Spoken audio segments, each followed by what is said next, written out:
Started.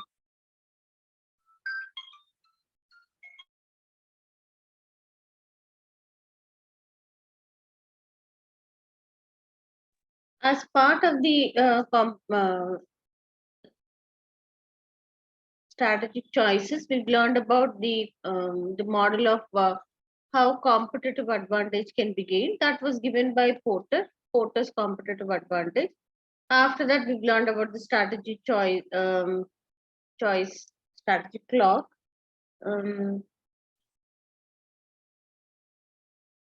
Somebody become the co-host, volunteer to become the co-host. That is popping up every time somebody is entering into the class, and then that's distracting. Last time somebody volunteered.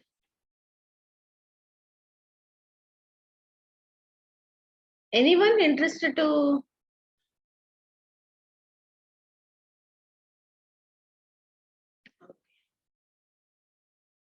After that, we've learned about how the competitive advantage that is gained by the firms can be sustained by way of what value they do add to the customers. Then how rare are their strategic capabilities, and then the robustness of the strategic capabilities. Apart from that, we see that innovation, knowledge management, these are other aspects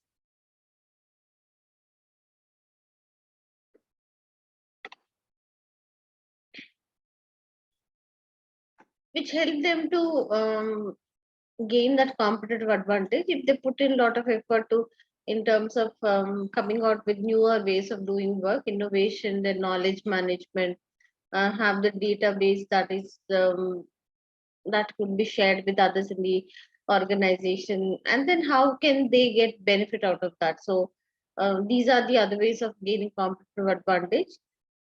In terms of growth, see growth, what are the growth strategies?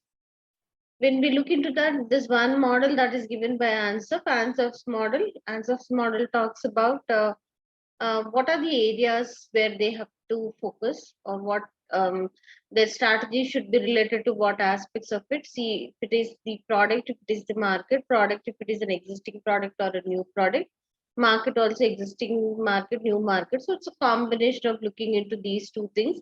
And then should they be working out on exploring the unexplored areas of the markets or market penetration, or they can think about how to develop the market, product development, or get into diversification. Diversification again is explained as it can happen horizontally, so horizontally or vertically. Vertically, the concept of forward integration, backward integration, and then horizontal uh, diversification talks about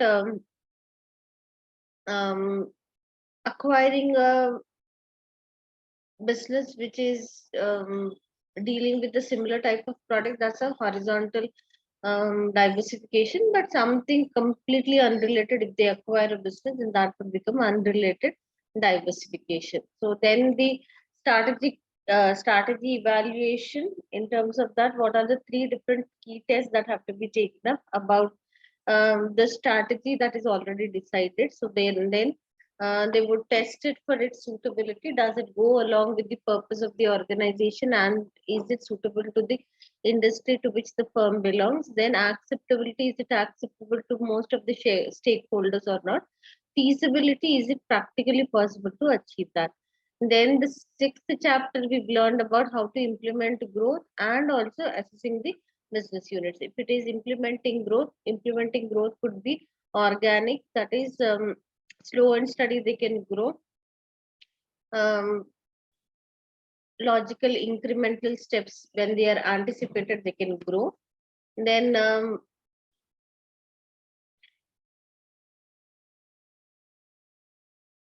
Then we see that at a dynamic pace they can also grow. That is by either joining with others or acquiring another business. So assist by synergy. Synergy would be about when their individual abilities are joined together. What is the sum total of the benefit? When it is looked into that, the sum total is always greater than the individual items when they are totaled up. That's concept of synergy. Then the skills would be shared between both of them. It would be transferred from the the target company to the acquirer. Then sharing of activities also happens. Okay. Implementing growth, the different models where the growth, where they join hands with others, joint development, and then how growth is possible. Then we've learned about matrix called as BCG matrix, which helps in categorizing the business units into any one of these four categories, that is star or problem child or cash cow dog. So what has to be done, what would happen with each of them, so those things are looked into. Basically it is about measuring the performance and the future possibilities, into what category would they be categorized into. So that's about BCG matrix. Then we see public sector portfolio matrix. In case of a public sector business, then in that case we see that um, there the criteria is not about. I know so many are waiting, seven are waiting in the class. So somebody become the co-host and then keep admitting whoever comes. Samson seems to be more interested. Should I make you the co-host? I will let them in. But see, every time a student enters the room, it pops up on the screen, and then that's distracting. Somebody become the co-host and then keep entering the, allowing them in come into the classroom. See, what I'm asking is also not unfair. You should also understand the faculty's point of view. Every time, see, every 1 minute somebody is entering into the classroom. Samson, shall I make you the co-host?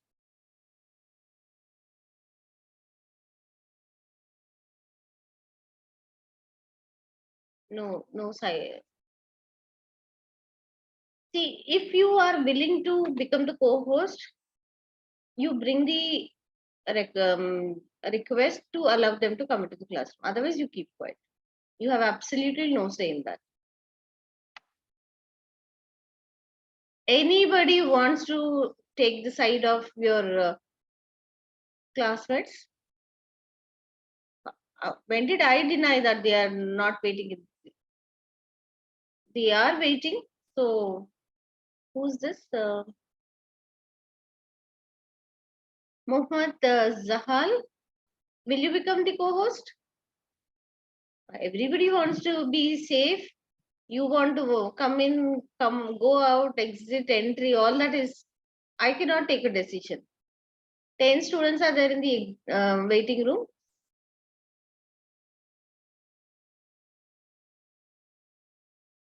Where am I?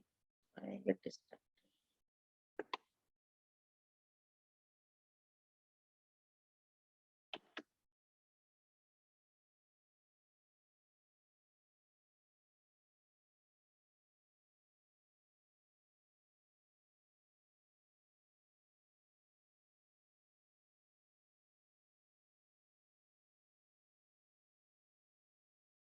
Okay.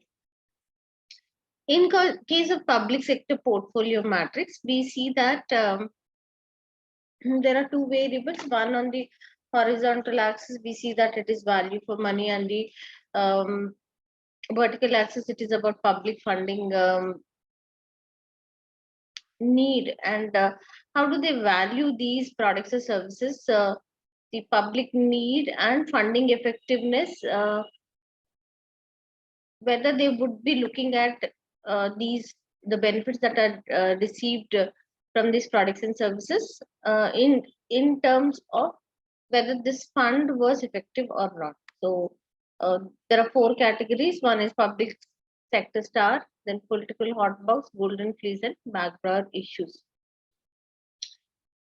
See, for them, the performance is not in terms of profitability.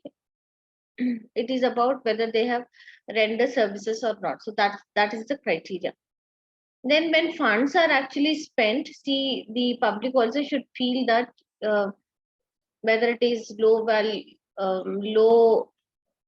funds that are needed or high funds needed, value for money offered is high or low. So like in case of a private sector, where we have categorized the units as star categories, so also here, if the value for money offered is high and the public need and funding effectiveness is also high, then that would be categorized as a public sector star. Okay. Then see, where the value is low, the value for money is low and the effectiveness is also low, it is categorized as background issues. See, if the value offered is low and the public funding is very high, then there would be a pressure to withdraw this one. If the value offered is high but um, the public need and funding effectiveness is on the lower side, it would be called as golden fleece. Golden fleece, in this situation, um, they feel that they need, see, the requirement here is not so much, so their opinion about that is that, see, the requirement is not so high, so maybe the amount of investment that is made can be reduced. So these are the four different categories in terms of categorizing the public sector portfolio matrix. So public sector units, how they are categorized. We have the next seventh chapter also we have discussed the other day about the corporate governance. What is the logic or what is the relationship between the principal and the agent? Who's the principal? Who's the agent? What is that which is assigned? What which is delegated by the principal? Principal here is the shareholder. Agents are the management of what we call it as board of directors of the strategic management. See, the authority is delegated by the principal, by the shareholders to the directors so that they can run the business, run the company, and manage the affairs of the company. See, ultimately, the shareholders or the owners have their objective as maximization of profit to the organization. In case of a profit seeking organization, then in case when the directors are running or managing the affairs of the business, they also should be having the same objective. If it is doesn't match, if the objectives that are the same, then in that case there is an agency problem. So corporate governance is defined as the system by which companies are directed and controlled in the interest of the shareholders and the stakeholders. So that is called as corporate governance. So once we understand the relationship that is there, then we understand the concept better. So it's in the best interest of the principal and the other stakeholders, just not the shareholders, but also the other stakeholders. When they act in their best interest, then that is what is appropriate. But in case where they do not look at the benefit of the stakeholders, the problem arises. So what has to happen? What should be taken into consideration? There are 10 key concepts. We did discuss about them, every point of it in detail in the previous class. After that, then we've looked into um, what are the operational areas affected by corporate governance. The board of directors, then the areas about the directors' remunerations, what relationship do they have with the shareholders, accountability and audit. We are still discussing this, the problem, the agency theory, this problem, um, the relationship which explains about what relationship the shareholders and the owner, the board of directors have, is explained as agency theory. Then agency theory and corporate governance. Companies owned and managed by same people. Expansion. So we will be running through different models here.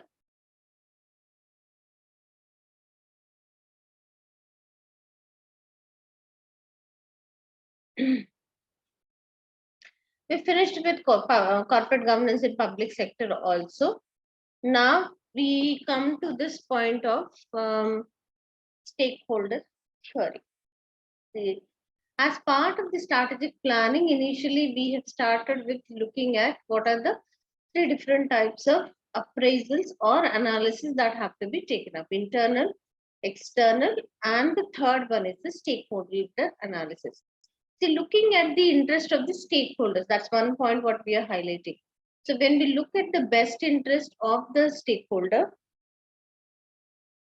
and act accordingly, so that would be satisfying the stakeholders.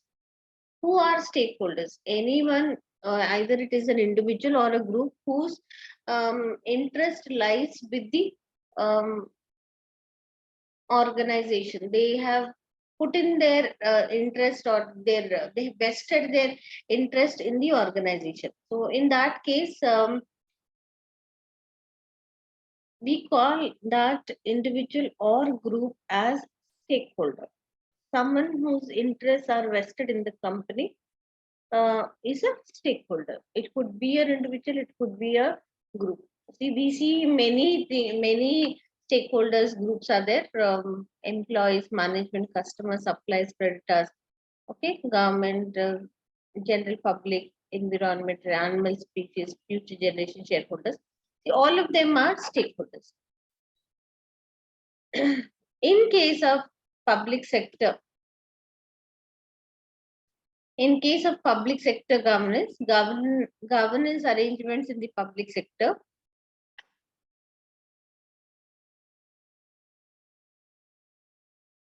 see the roles of the oversight bodies include what is that they'll be looking into. See, the private sector, profitability is the criteria, but public sector, since there is no concept of profit in the first place, welfare is the criteria. In that case, what is that? How do they look into that? So that is what has to be focused here. Now, it is about to ensure the service complies with the government rules, ensure that performance targets are met. See, what could be their performance targets? See, the performance targets could be in terms of how they would be rendering services to. So, what is the target amount of services that they would be rendering to whoever is the beneficiary? So, in that case, to ensure that performance targets are met, then to set and monitor performance against budgets, to oversee senior appointments, to monitor management performance, to remove underperforming senior managers, to report to higher authorities on the organizations being monitored. So governance in case of public sector is all about whether what they have desired to achieve, whether they were able to achieve that or not. So that's the sole criteria there in terms of looking at um, the performance measurement or the performance management or corporate governance in case of public sector.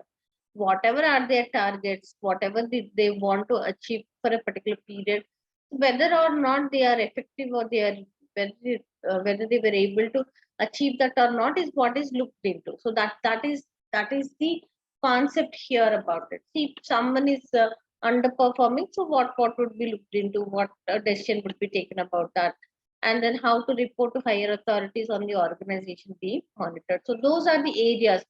Profitability is definitely not the criteria. So evaluation based on the financial performance will not be part of corporate governance. So it's all about, see, in case of public sector, the focus is all about whether it was value for money was added or not. So that is in terms of whether costs were economized, whatever was the input against that, the output was achieved, or were they effective or not. So these are the areas where it would be looked into.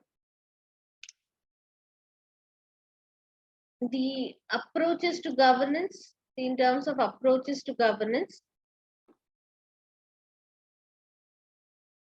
governance talks about a system by which the corporates are governed. That is what is corporate governance in the best interest of the shareholders and other stakeholders. That's the meaning. That's the definition about corporate governance.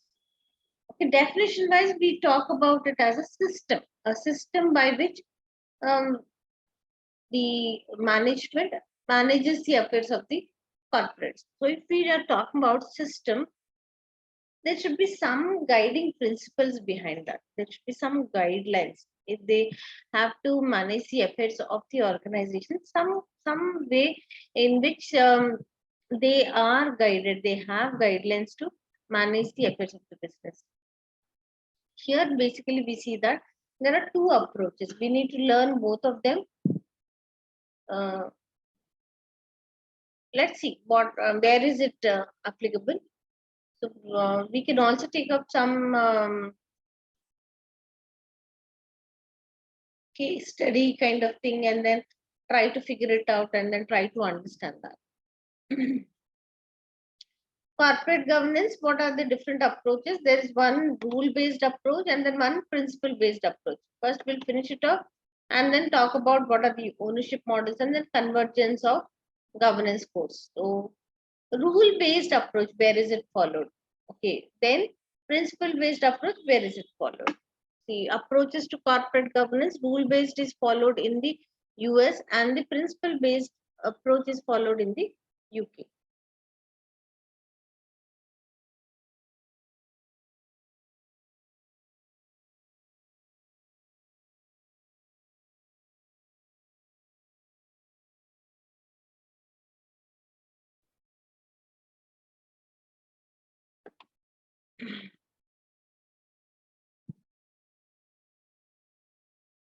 See, at the beginning of this century, I earlier also had mentioned that there were many accounting frauds that had come into light.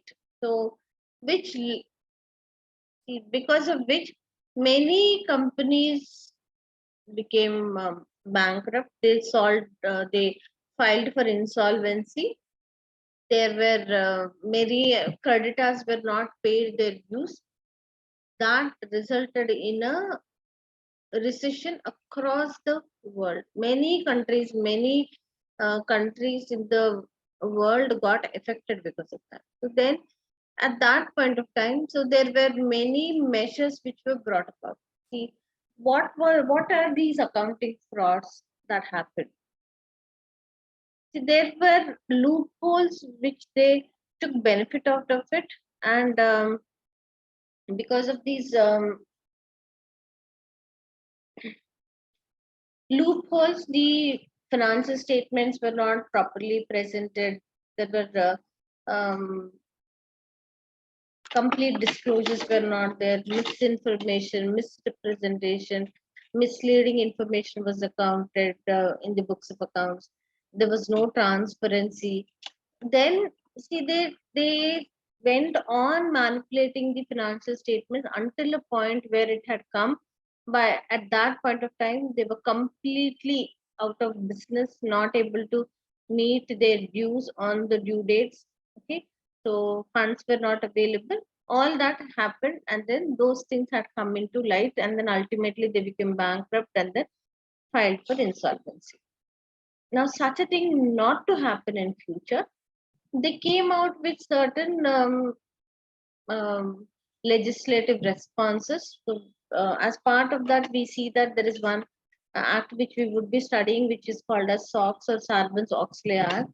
And then the accounting bodies had come together to give a framework for how they can have effective internal control within the organization, which helps to identify if at all if there was any fraud going on in the organization.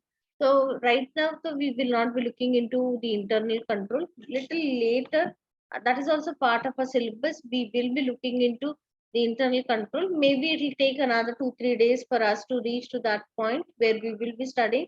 But definitely we will be studying about that. Before that, there is so much more content which we have to learn. So internal control is also what we will be studying. So as part of internal control, what was identified, etc. So there is a framework given.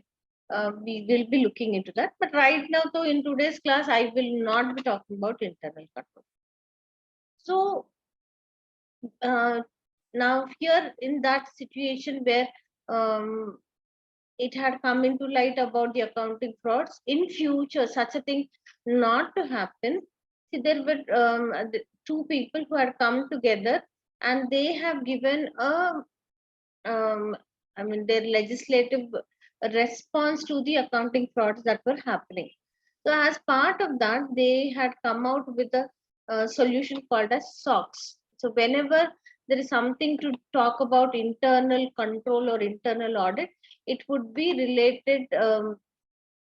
It will be referring to this particular act about SOX. SOX or Sarbanes Oxley. These are two people, Sarbanes and Oxley.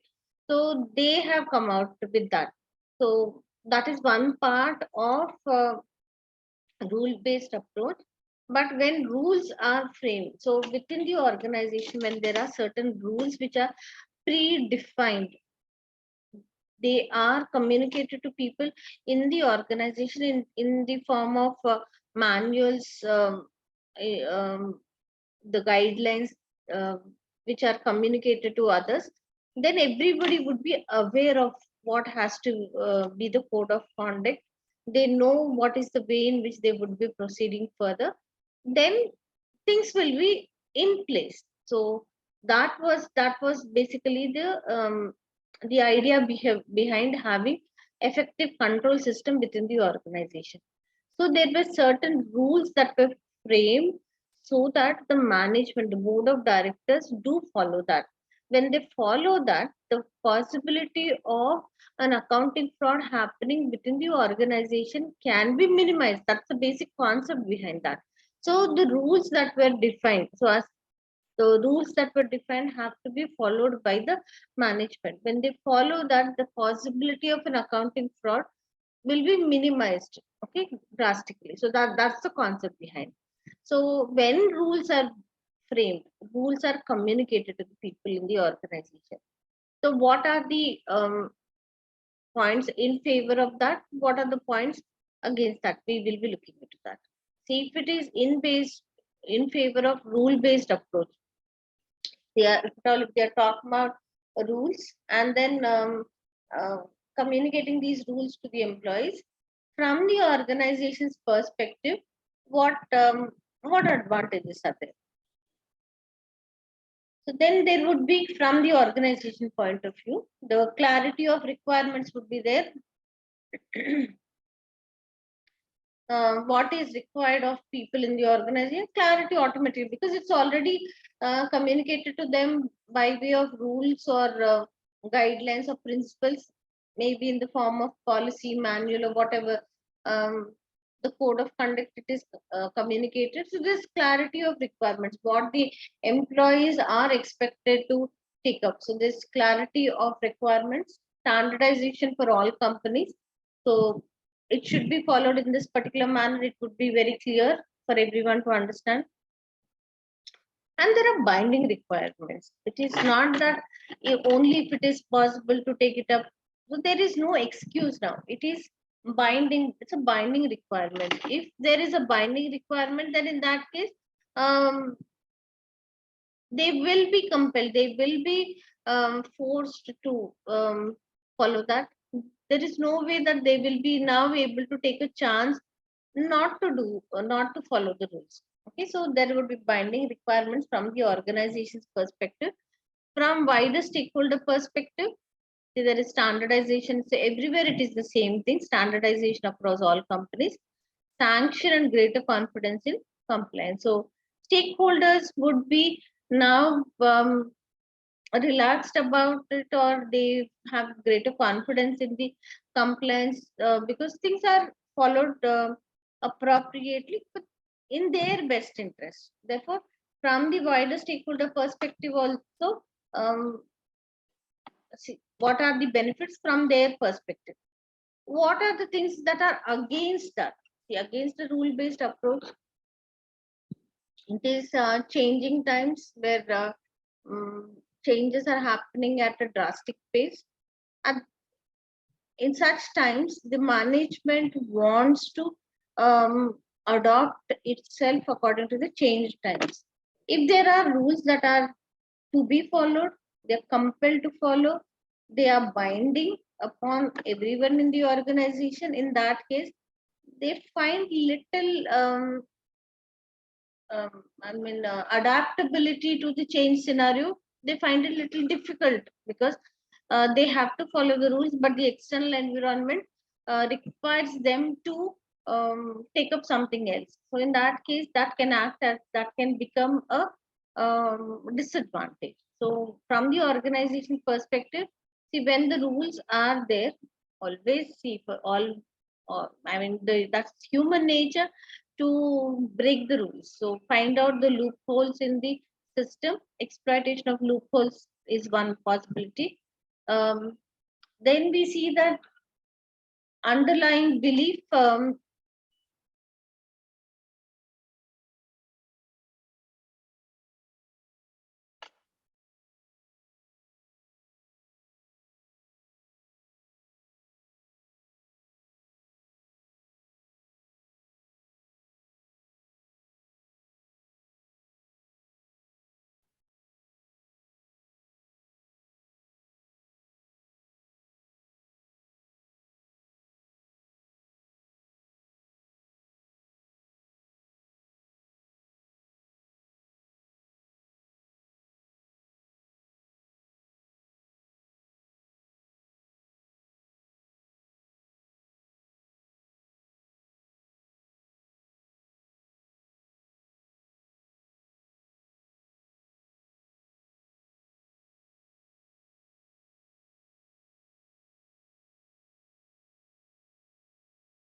the flexibility is lost, then it would be about, see, they would not be able to take up any innovative decision to suit themselves according to the external environment. Such a thing would not be a possibility. Flexibility is lost. Then checklist approach. Um, See, point by point, what is that it is expected of them. Just have to go by that. It is no new things that can be thought about. See, they just follow what has to be followed. So that is a checklist attitude, but then not putting in their effort to look into what is the situation and then how best can they address that situation. So such things would not be possible here in this case. Then we see that from the wider stakeholder perspective, there are too many regulations. So regulation overload would be there. There are many things that have to be followed. So they may feel that there is a lot of burden on them to follow all those things. So um, there is an overload of the rules on them. See, there would be legal cost also to ensure that these rules are effectively followed. If they do not follow, what's the course of action, etc. There are certain limitations in, which would be defined in, if the rule is um, framed. So that again becomes um, a problem in terms of they may not be able to take decisions appropriately. maybe bringing about some amount of innovation. See that those things will become a problem if there are rules. Then just like checklist thing, box ticking, whether or not they have followed that or not is what will be looked into. Nothing new in terms of adapting themselves to the uh, situation, present situation. So those things are against a rule based approach. We will now learn about SOX or Sarbanes-Oxley Act, SOX. See, as I mentioned that this is a legislative response given by these two people when these accounting frauds had come into life. So, what are the key points? Please remember, how do we learn these key points? The first one is um, restrictions on dealings. The business units, they get their um, the audit work done by audit firms, or we see that now this is all followed in the US. So we see that there are CPA firms which take up these activities. So these are the roles that they I mean these are the services which they offer. The audit work is a work which is taken up by them. So they help in identifying, if at all, if there are any accounting frauds happening or what is not appropriate in the organization. So in that case, they see they act in the capacity of an external entity. They have their role is to ensure that um, whether there is fairness in terms of taking up the activities, whether it was all appropriately taken up by the organization or not, is what is looked into by these audit firms. But because they being CPA firms, or they offer multiple services to their clients, it's just not about audit. They can also offer tax returns or some other kind of accounting services, taxation services, etc.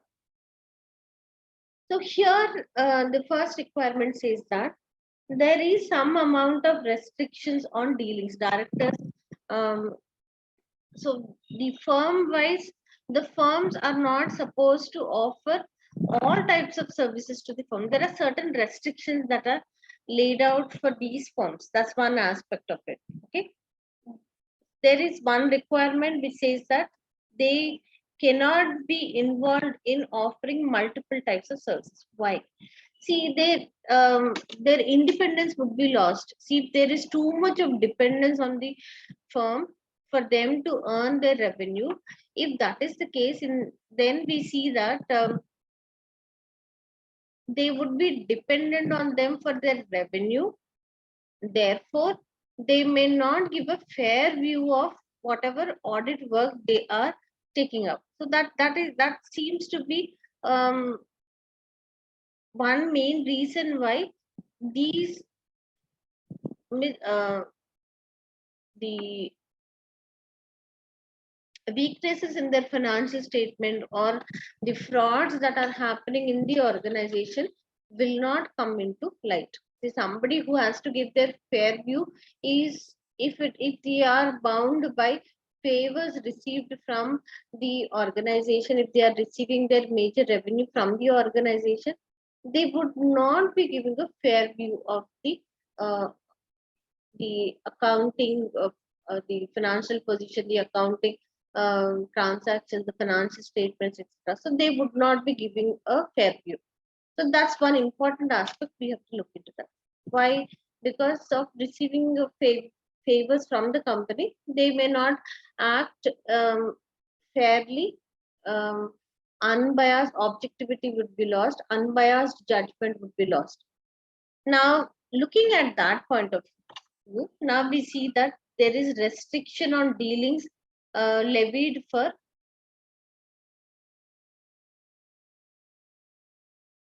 the directors. So directors, first one, we see directors are prohibited from dealing in shares at sensitive times. So if in certain times the securities are too sensitive to what is happening in the economy.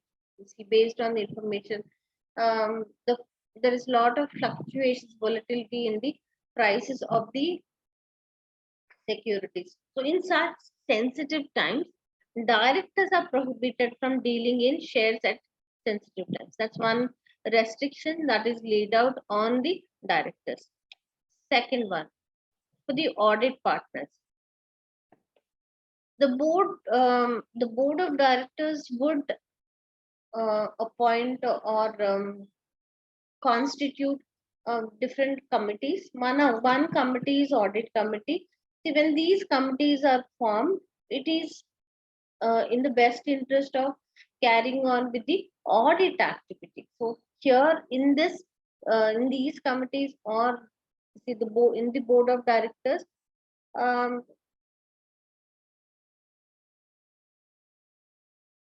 the senior partners must be changed every 5 years. See, it's not that once an auditor or a senior manager is appointed, it would not be that the manager would be there forever for an indefinite period of time. See, they have to be changed in on a rotation basis. So here it says that every 5 years, a senior person or senior partner must be changed. So that's one kind of a restriction here.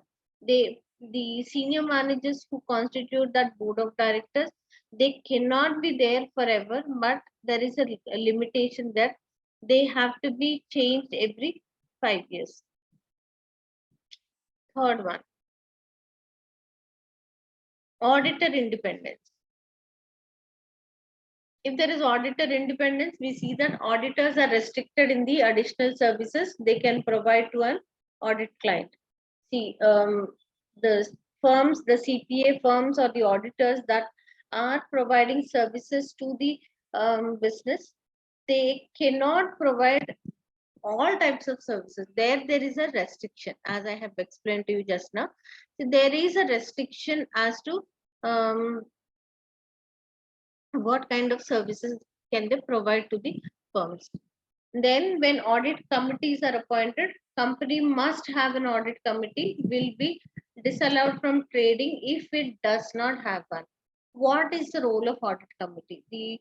It is to ensure that the audit is carried on effectively. See, when the audit is carried out by the external auditors, they would not have proper information about the internal aspects. So the audit committee, the internal audit function that is carried out, will act as a bridge between the external auditors and the financial statement. So from time to time, whatever is the information that is required to be passed on to the external auditors, this audit committee will be looking into and then will provide whatever is the requirement. So they help in the audit activity to be carried on effectively. So that's the role of audit committee. So they must have an audit committee appointed. If they do not have an audit committee, they are not allowed from trading on they are disallowed from trading if it does not have, they cannot trade in the securities market. So that's about the audit committee.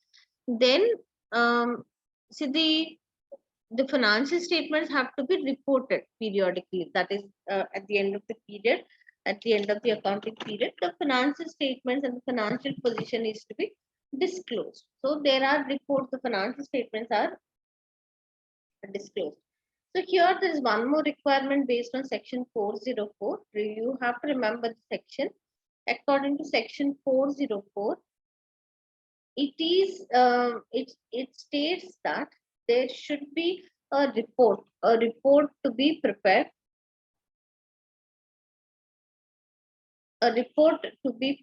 on the internal control system. As of now, we have not learned about internal control system, but if there is an internal control system, it will ensure that the activities in the organization are carried out smoothly. See, there are three important aspects which internal control system looks into.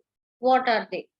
The three activities or three major areas where it would be looking into is whether the operations within the organizations are carried out effectively and efficiently. That's one area, major area. The second one is the financial statements, when they are prepared, they are without any kind of a misleading or information included, or there is no misinterpretation. So the financial reporting is done appropriately in all fairness. It is taken up. So that's the second area about the financial statements. The third area is whether they are complying with all rules and regulations. So that is again very important, to comply with the rules and regulations. What does it mean by complying rules and regulations? See, each economy, the governments do have certain things prescribed for the business units. So in that case, they have to follow those rules and regulations. It could be related to many aspects. The way they have to carry out with their trading, the way they produce and sell the products. There is no unfair practices that are happened. In case of environment related issues, there are certain rules that are prescribed. So when there are rules and regulations prescribed, they have to be followed. If they do not follow, then that will attract fines and penalties. So no, that is one. Um, I mean, limitation, or that would be a negative thing to the organization. So now, if there is an internal control system within the organization, then all these three areas will be looked into. That is the effectiveness and efficiency of the operations, financial reporting would be appropriate, and compliance with the rules and regulations. So what is this internal control system which they have adopted in their organization? So a report on the internal control system has to be prepared. This has to be included or integrated with the report on the financial statements for disclosure. So that is an internal control system. Then it becomes easy to understand whether things are appropriately carried out in the organization or not. So that becomes possible. So if there is an internal control report prepared and disclosed along with the report on the financial statements, then other stakeholders will understand how things are happening in the organization. So then any kind of an accounting fraud, if there is a possibility, that can be ruled out. So there should be an internal control report to be prepared.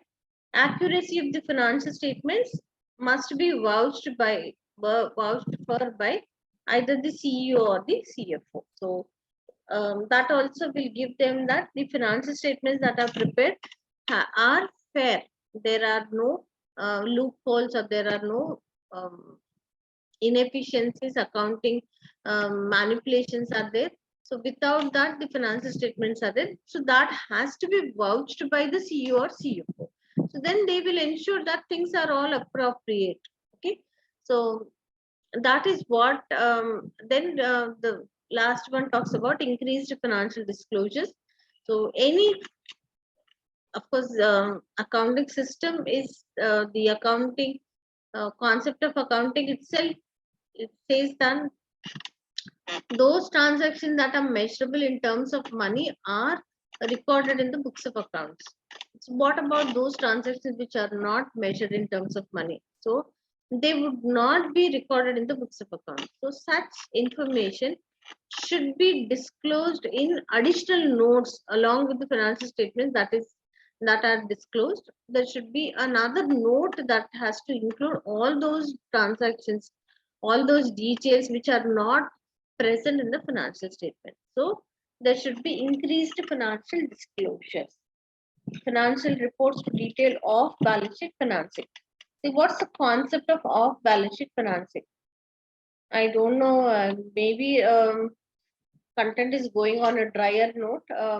It seems to be. I'm also feeling that it's kind of going on a very dry note. Let's see what way in we can make this little interesting. Increased financial disclosures. It says that financial reports to detail off balance sheet finance. Maybe an example we can take. You have learned about discounting the accounts receivable. Did you ever learn about discounting accounts receivable? At least one student respond. I will have an idea.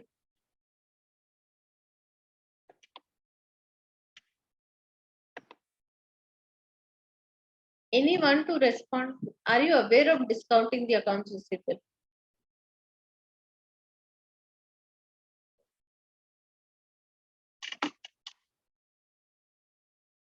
Anyone listening to the class? Say yes.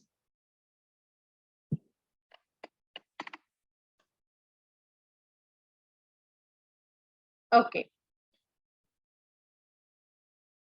I'm assuming you must be knowing about discounting of bills discounted.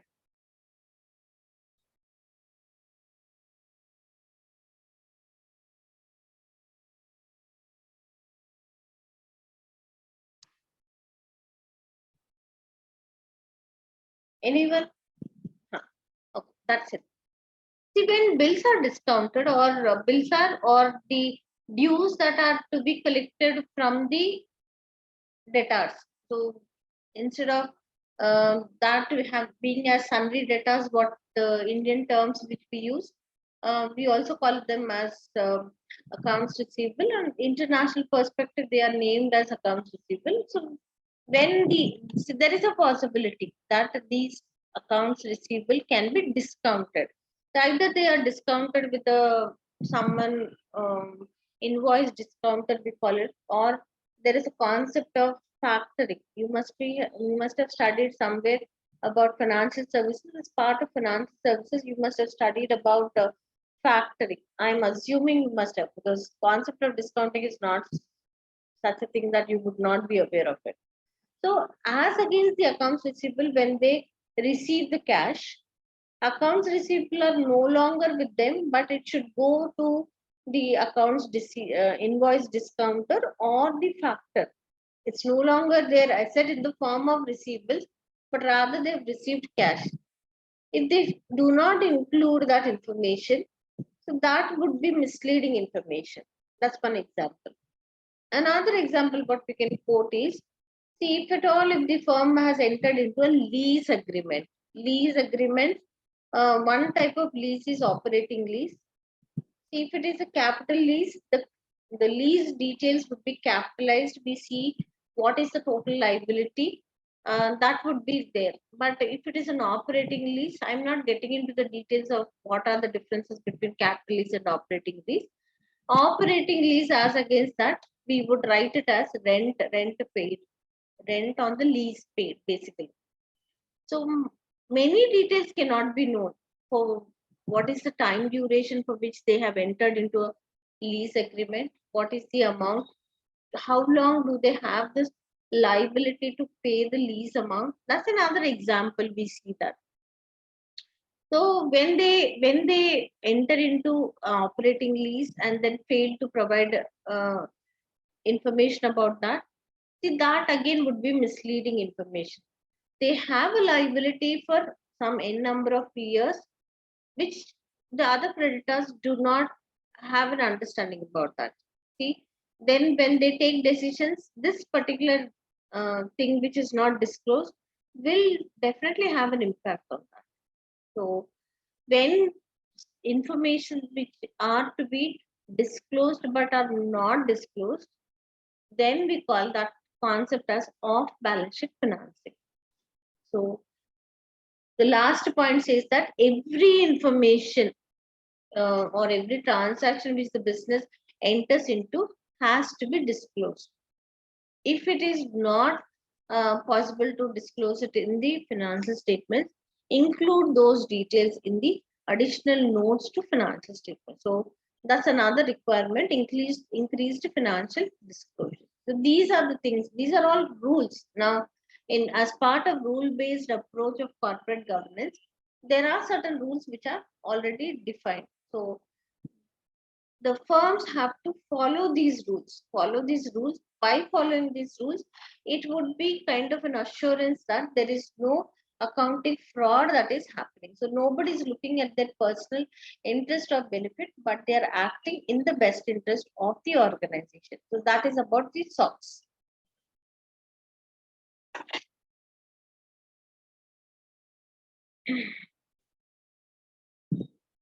A family structure business versus joint stock. So if there is a joint stock company where many shareholders come together to contribute their capital amount, they start the business, and then they run the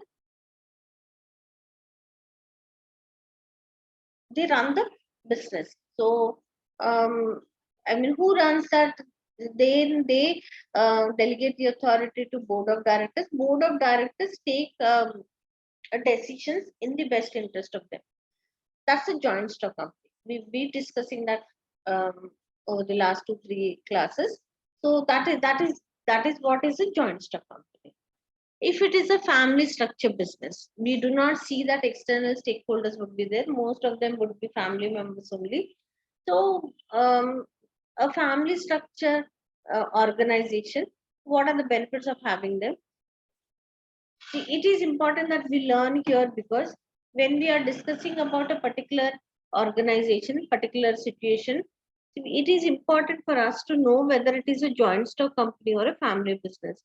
The way the management happens in a family structure and a joint stock company, it differs. So if it is a family structure business, what are the benefits? The benefits are, there are fewer agency costs. Here, delegating it to someone else may not happen. They Because the family business, family structure, the family members can manage that. So fewer agency costs, then ethics. So the family, everybody is there in the management capacity, the top positions are the family members. So ethical aspects need not be worried about. If it was an external entity like the board of directors, they may not be following the ethics properly. They may look at their personal benefit. So ethical aspect of it also need not be worried, because it is all the I mean, what we see them there are the family members. Then we see there are fewer short-term decisions. So we can respond to the present scenario, and instead of focusing on a very long period of time. So immediate future, what has to be taken up will be possible, will be taken up by the family structure business. The problems are genie pools. Okay, so it's the same family. There is no other kind of talent that would be attracted. People from the same family are there in the top management. But if uh, talent from diversified fields are attracted, then the their contribution would be very beneficial to the organization. But because here it is all in the family, so we do not see that diversified talents can be part of the management in that case. Then there may be some certain family fights and problems that may be present there. And then the problem of when they want to separate from other family members, so any kind of such problem that arises, so separation problems.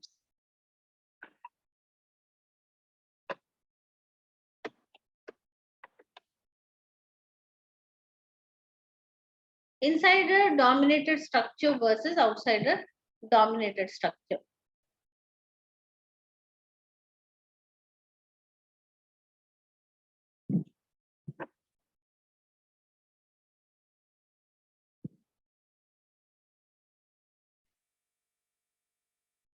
If it is insider dominated structure, what are the benefits? Fewer agency problems and cost, lower cost of capital, The concept of lower cost of capital. What is it? When would the cost of capital become high?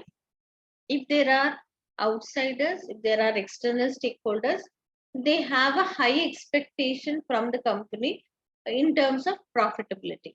They want the management to run the organization effectively so that there are higher profits available and higher dividends can be paid. They expect a higher dividend to be paid to them. So that is what is in the expectation. Okay. To ensure that the shareholders are satisfied, the company is always under a pressure to earn better profits and then make better dividend payments. So that is what we see here in case of a company. They are under a pressure. What if they do not earn better returns? The shareholders are dissatisfied. When they are dissatisfied, they withdraw their investment from the organization. So that will have a negative impact on the company. Because of that, see, if there is a higher expectation, higher profits are on, higher dividends are paid, higher will be the cost of capital. Okay. But now, because it is all insider dominated structure, they will not have that expectation which has to be met. See, if that expectation is not met, there is no such thing that they would withdraw their investment. No negative impact can be would be there on the organization. Such thing would not be there because this is all insider dominated. Nobody can have that expectation about earning better. See, the desire to earn better returns is always there, but the negative consequences of not able to earn better returns leading to withdrawal of investment doesn't happen in a insider dominated structure. Then less short term is an immediate future. What is to be taken up is focused on. Then greater inputs to decisions. What are the problems? The problems are lack of minority shareholder protection. Somebody is disagreeing with something. If there is a minority group in that, um, so their expectations may not be catered to, their problems may not be addressed. Lack of minority shareholder protection. Then opaque operations, things may not be very transparent and clear. Okay, opaque operations, misuse of power, family business, so someone is there in the power, in the position of a chairman or some superior position. Then market does not decide or govern. They, because it's all they themselves, so they take the decisions. But what happens in the market cannot have an influence on the insider dominated structure.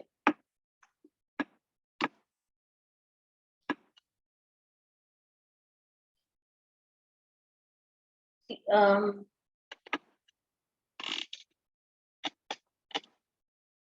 I know I feel the concept, the concept itself is right. We cannot do anything much about a rule based approach corporate governance. There is one case study. Maybe in see, we'll go for a break after 10 minutes. We'll go for a break. After we come back from the break, we can take it up. So that case study also talks about some issues about principle-based approach. So we need to look into the principle-based approach. Chapter 11, we will be looking into principle-based approach. Then we understand what are the principles laid out for firms in the UK. So they have certain, the board structure, the board of directors, what's the structure and who are all part of that. So it will cover that also, that aspect also. So we would be aware of how to take up the situation of corporate governance.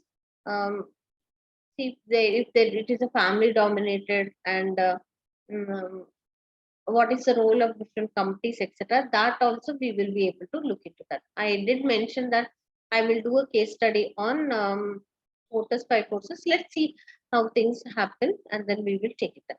See, in case of international convergence, we see that when firms are present in multiple locations, then how does the corporate governance happen in that particular context? We need to look into that. We'll move ahead to chapter 9.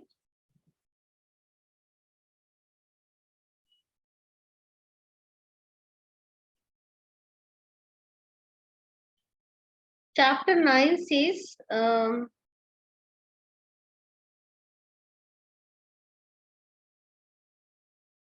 corporate social responsibility. Okay. What's the definition and nature of corporate social responsibility, stakeholder theory, and what is the CSR, corporate social responsibility strategy? We will discuss that. Then we will be able to discuss about the principle based. After we discuss that, then we can discuss one simple case study. What's the concept of what is corporate social responsibility? Anyone in the class aware of what is corporate social responsibility?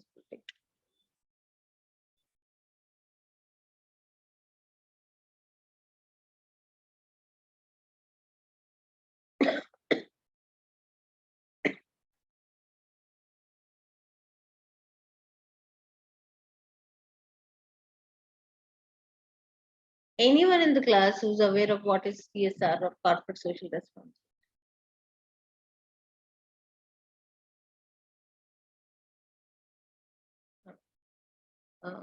We have to contribute to the society. Okay, companies have some responsibility towards society. Yes. Okay. See, a profit-seeking organization, they take up the responsibility of maximizing the profit. So that will be looking at the benefit of one stakeholder, which is the shareholders. Looking at the benefit of the shareholders is profit maximization. But we today's class also we've looked into, there are many stakeholders. So there are many. Sorry. There are many stakeholders. There are many beneficiaries who are associated with the organization. A list of stakeholders we've looked into. So shareholders is only one stakeholder. Of course, they are a major, a key stakeholder, no doubt about that. But we see that many other stakeholders are there. We see employees, management, customers, suppliers, creditors, community at large, government, welfare society, environmental groups, then animal species, future generations. See, all these are stakeholders. Corporate social responsibilities, just not about the society. We see that when they look at the benefit of other beneficiaries, anyway, the benefit of the shareholders is taken care by maximizing the profit. That's always there. But along with that, when they look at the benefit of other beneficiaries, that will be referred to as corporate social responsibility. It's just not one a stakeholder society. It is about providing some benefit to them. So, in terms of maybe sometimes it's welfare activity, sometimes the employees are paid their minimum wages properly, appropriately, or looking at their benefit, following whatever the government um, decides for them. See what has to be their minimum wage or what should be their benefits to be provided. See, maintaining good relationship with the customers, suppliers, uh, adding value to the customers. These are all part of the corporate social responsibility. Sometimes at large to the society, certain benefits are provided, compiling with the rules and regulations laid out by the government.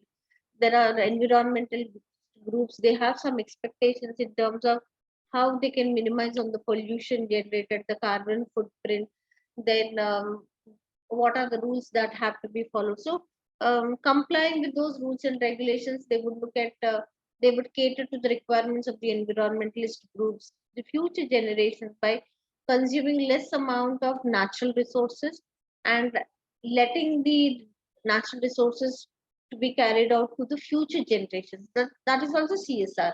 Instead of asking all the employees to travel by their private transportation model or mode, they can provide a common transport facility. So they would be consuming less amount of fuel, non-renewable resources. So such kind of efforts will ensure that these things would be carried forward to the future generations. So there are many stakeholders when they look at the benefit of other stakeholders, um, and take up any activity that would be referred to as corporate social responsibility. All those who have responded, very good.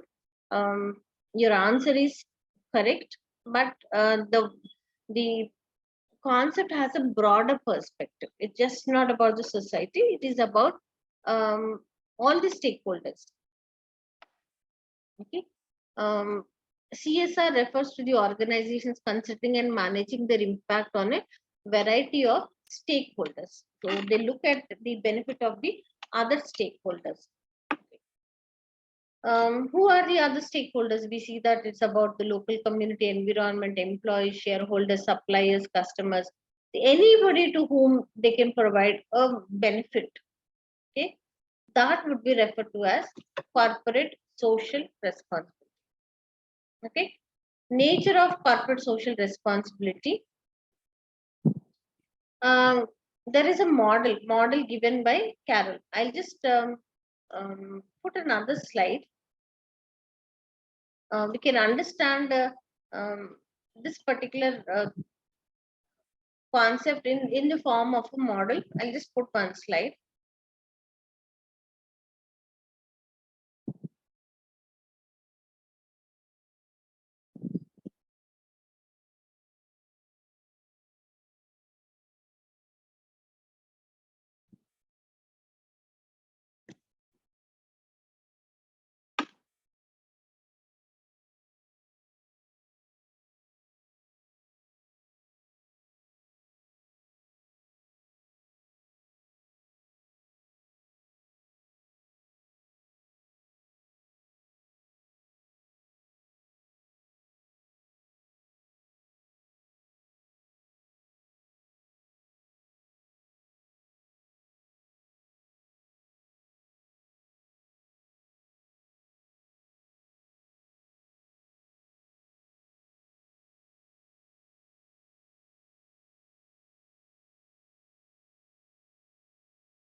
The Carroll's model about the corporate social responsibility. So, what does it say? See,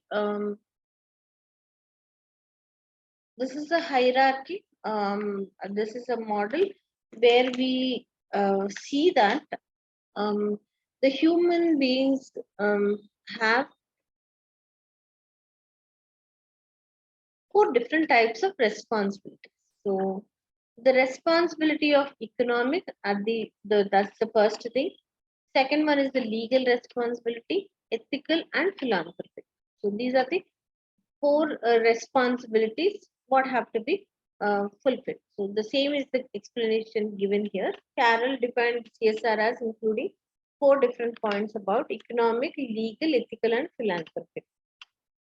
So what does this model explain? If there is an economic, that's the primary thing, economic responsibility. Economic, the term itself says that it is about the profitability aspect of it. The, the first and foremost thing what a organization has to take up is earn profit. See, when they are established, the primary objective is to earn profit and maximize profit. That's their primary objective. So they have a responsibility to maximize on the profitability, earn profit. Okay, be profitable. This is a fundamental level. Only when profits are earned, other things can be taken up. So it is a fundamental level. All other levels rest on this. Then stakeholders demand a reasonable return. See, that's always very critical, because if they do not earn profits, shareholders would be dissatisfied. When they are dissatisfied, they withdraw their investment. That is, they sell away their shares to others in the stock market. When they withdraw their investment, other stakeholders, that sends a negative image or negative information into the market, and other stakeholders may not be willing to take up any activity with them. So we see that first and foremost thing is they have to satisfy their shareholders. Satisfy their shareholders, how is it possible? By earning profits. When they earn profits, when the shareholders are assured that the company is doing well, they can earn a return from the company, then things will be all in place. Then other stakeholders also um, deal with the company in an appropriate manner. Okay. So shareholders demand a reasonable return, employees want safe and fairly paid jobs, and customers demand quality at a fair price. See, all these things will be taken up at that level. When profits are earned, then shareholders will get the return, employees will have their jobs, because the affairs of the organization are carried on smoothly. Then customers also will demand the quality at a fair price. These are all at the primary level, at the economic responsibility. After comes the next level, which is a legal responsibility. They do have a legal responsibility in terms of complying with the rules and regulations. So the law is a baseline for operating within society. After they look at their primary responsibility, economic responsibility, now they have to focus on whether they're complying with the rules and regulations. Okay, after that, the third level is about the ethical responsibility. So, what are the business ethics? What are the principles of ethics have to be followed? They have to take up everything in a just and fair manner. See, there are principles of ethics, business ethics, um, in terms of being fair, being transparent, taking the decisions in an unbiased manner. Um, okay, these are certain things. Professional competence, due care, etc. So there are certain other things also which are mentioned as principles of business ethics. So ethical responsibility to do what is right, integrity, to do what is right. What they are supposed to do has to be taken up. Okay. Ethical responsibility to do what is right and fair. This relates to doing what is right, just, and fair. Actions taken in this area provide a reaffirmation of social legitimacy. This is naturally beyond the previous two levels. After the ethical aspects are considered, then comes the philanthropic aspect. So, philanthropic responsibility: be a good corporate citizen. Be a good corporate citizen. That is, now look at what has to be um, provided to other stakeholders, what best uh, can be done for the benefit of other stakeholders. Relates to discretionary behavior to improve the lives of others, charitable donations and recreational facilities, sponsoring the arts and sports events. So that's when they take up the CSR activities. CSR cannot start, philanthropic activity cannot start at the beginning. Unless and until they are well established, they have profits, it is not possible for them to take up those philanthropic activities. So Carol clearly explains about these four different responsibilities which the business should be looking at. First, earn a profit. Look at how they can provide job security to the employees. The customers get good products, quality products at a fair price. The establish the shareholder should be paid a return, etc. After that, we see they comply with all the rules and regulations, follow all the business ethics, the corporate ethics.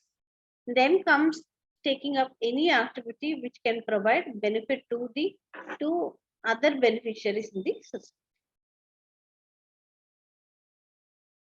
We'll go for a 5 minutes break. Okay. It's now 10:29. So 10:34, 10:35, we will gather back and then continue with the class. Just 5 minutes. Don't have to leave Zoom. Let it be like that. I'll put the recording on hold.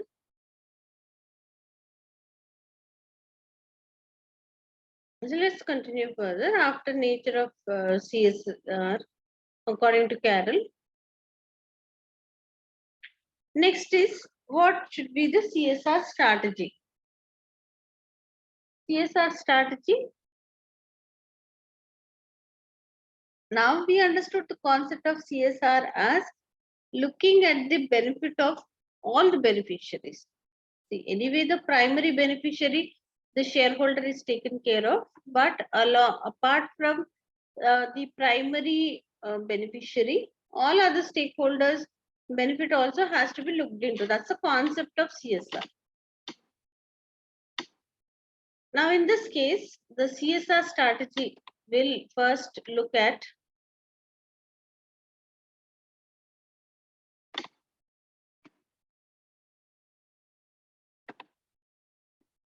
first will identify who are the stakeholders.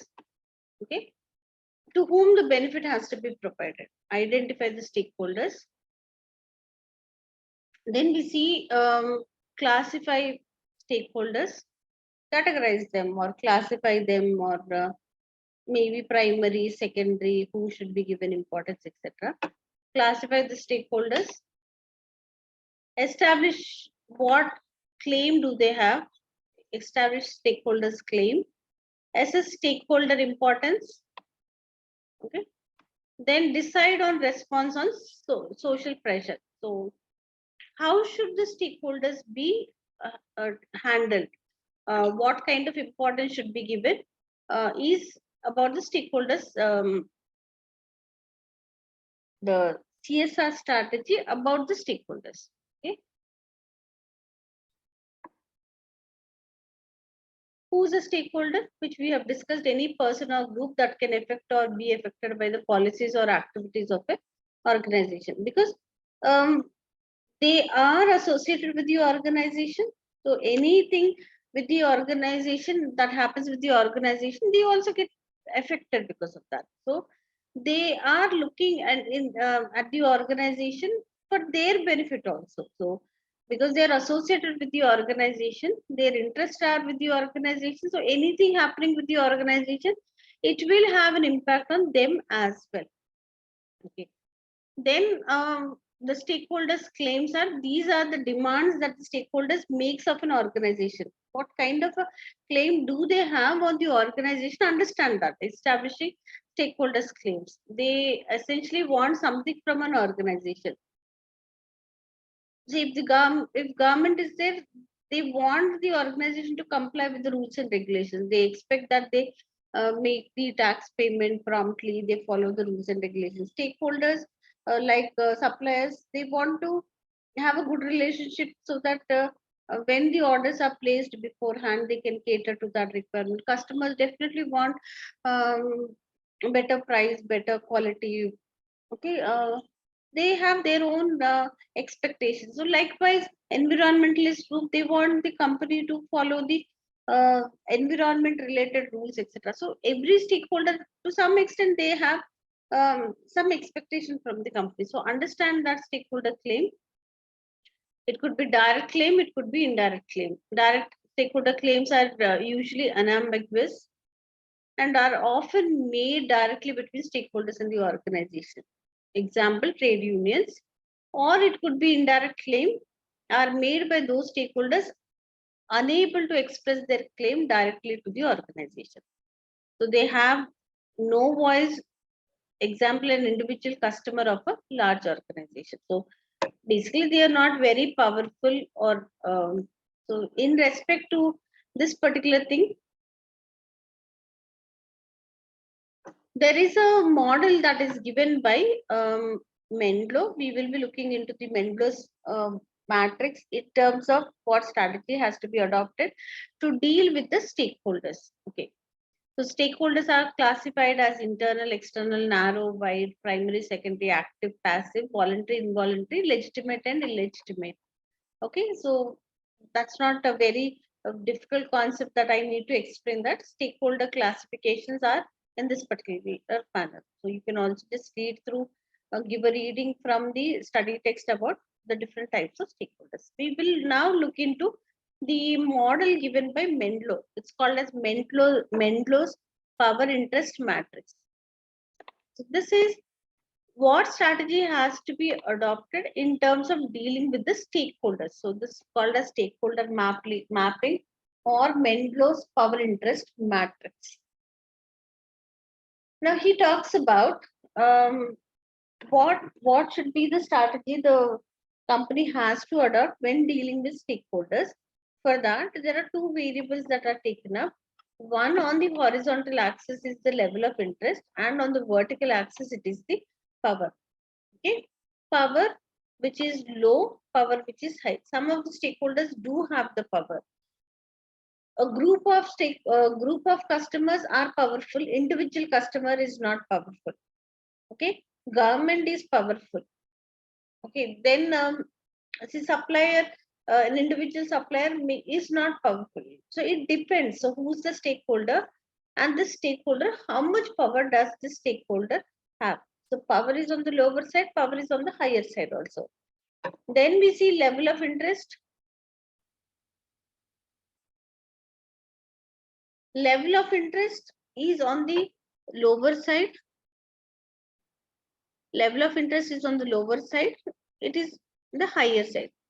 See, some of the stakeholders are just not bothered about what is going on with the organization. Some of them are all the time interested to know about the affairs of the organization. So level of interest is low, level of interest is high. When the power is on the lower side, their interest is also not there with the company. It is also on the lower side. So power is low, level of interest is low. A combination of these two. What should be the strategy that has to be followed to deal with the affairs of the organization? So they need not be taken very seriously.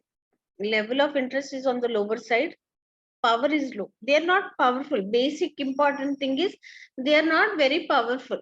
With a small set of stakeholders who do not possess the power. On top of it, they are also not interested, they're not bothered with what is going on with the organization, so they need not be taken very seriously. So the level of interest is minimum. If they take minimum efforts to deal with that stakeholders, that is sufficient. So minimal effort. If they have low power, but let's say their level of interest is on the higher side, they by themselves cannot do anything. They do not have that power, but they can influence someone who has the power, like approach a trade union, they can approach media. Okay, so influence or instigate others to take an action against the company. All by themselves, they cannot do anything because their power is on the lower side. But because their level of interest is high, they can they can ask others, or they can put an influence on others, those that have power. So level of interest is on the higher side.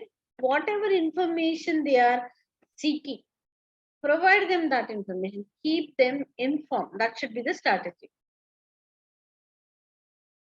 But if the stakeholders are powerful, the very basic reason is that these stakeholders should be taken seriously is that they have power with them. With the power, if they exercise anything against the company, that will have an impact on the organization, on the company. Therefore, the stakeholders, those that have power, have to be taken seriously. They have to be kept satisfied. Even if they, even if they, no one is there in the waiting room. If you want to talk about on behalf of them, no one is there in the waiting room. 0%. Have the details with you, then only you disturb the class. Aditya, nobody is there in the waiting room. The very basic thing that they have power have to be taken very seriously. Whatever is the information they are looking at, they are seeking. Okay.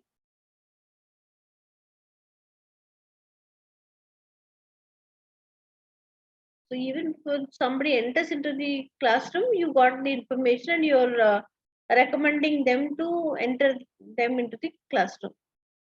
Any reason why I should consider your request, Aditya?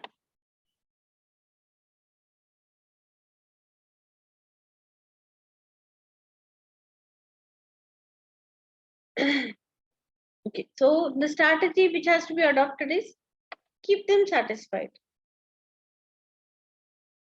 Even if they are not interested now, as of now, their level of interest is on the lower side. Also, they have to be kept satisfied because level of interest can anytime change from low to high. Let's say now with the stakeholders are powerful, they have high power. On top of that, their interest is also on the higher side. Such stakeholders are called as key players. Okay, key players like shareholders. See, any decision that they take in a negative manner can have a drastic impact on the organization. So that's why they are called as key players like shareholders. They are powerful. Their level of interest is also on the higher side. So those stakeholders have to be kept satisfied, or we can also call them as key players because any decision that they take can have an impact on the company.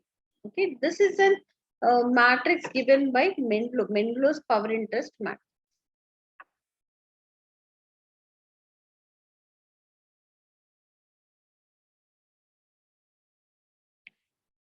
What are the organizational motivations regarding the stakeholders?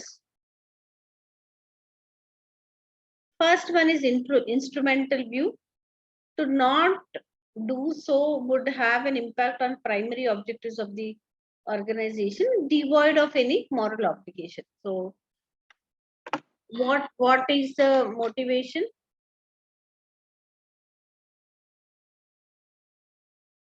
To keep them satisfied, or organizational motivations regarding stakeholders? To not do so, who would have an impact on primary objectives of organization. If they do not follow it, they would be under a moral obligation. Normative view, moral duty towards others that they have to take care or satisfy those stakeholders. Act in general sense of what is right.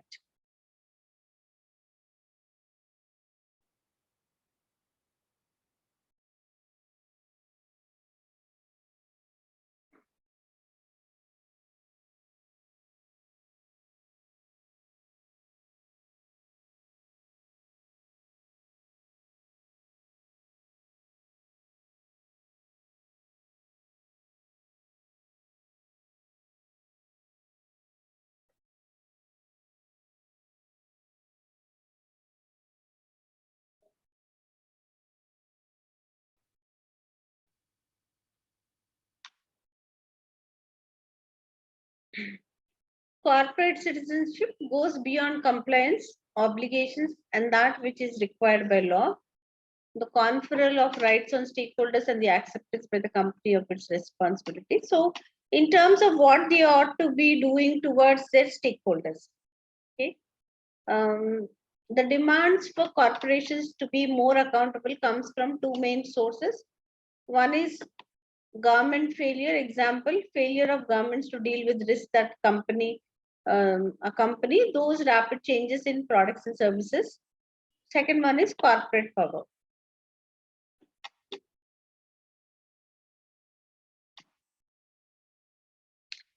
Now here it is all about looking at the best interest of the stakeholders, providing them what ought to be done, what is right. It's a moral obligation. It is an corporate obligation for them. So to look at the best interest of the stakeholders and provide. The demand for corporations to be more accountable comes from two sources. One, it says that it is government failure. Uh, when government failures of government, they to deal with risk and if it is not taken up by the government, then the corporates feel responsible towards their stakeholders and then provide, or they have the corporate power. So the rules that have to be implemented, it is not from the government side.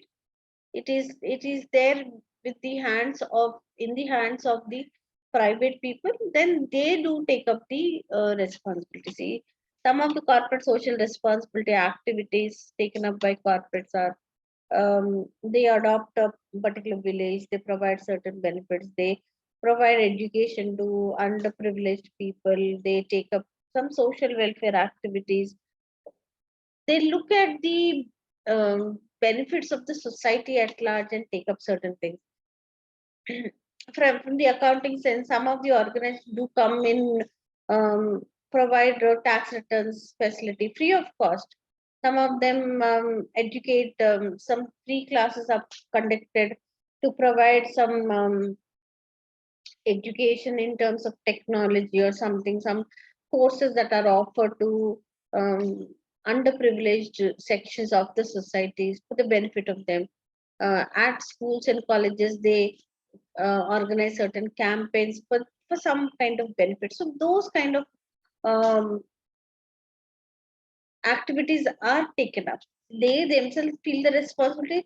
What what ought to be done by the government, if the government does not do it, these corporates do, they take that moral responsibility, and provide benefit to these different stakeholders. That's chapter 9 about corporate social responsibility. We defined what is the nature, definition and nature of CSR, the stakeholder theory given by Menlo, what should be the strategy that has to be adopted in terms of dealing with the stakeholders. Now we still have not done principle based approach of corporate governance. We're still looking into, just learned about what is rule based approach of corporate governance. After that, we have discussed certain other aspects about CSR. Now we need to learn about what is effective leadership. Okay, this is a very general topic about leadership. There are certain models about leadership that are given. After that, we will come into principle based approach. Okay, leadership topic is a very general thing, so I will not spend a lot of time on dealing with the leadership section as such. So, who's a leader? Someone who leads, is called as a leader. So, definition of what is definition of leadership? Leadership is an interpersonal influence directed towards the achievement of a goal or goals. Interpersonal means between persons. So there is an interpersonal influence between people, between persons. There is influence, interpersonal influence. It's the power to affect others to achieve the goal or goals. The goal is the end one strives to attain.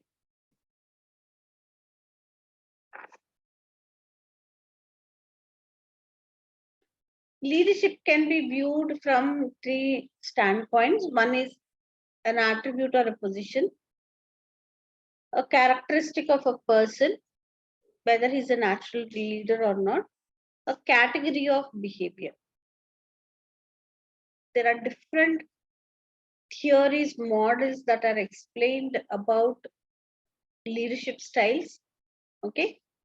First set of it is about trait theories, behavioral style theories, contingency contextual theories. Okay, then we see the difference between leadership and management, leadership and culture. If I am not wrong, if you have done this in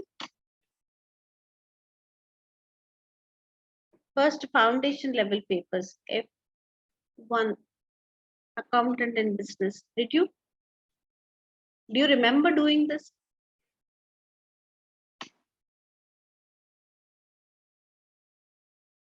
Somebody respond. Do you remember doing this in accountant and business?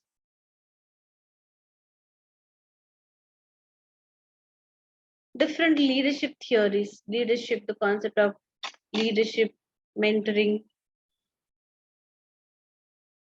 At least somebody say yes. No. No is also an answer.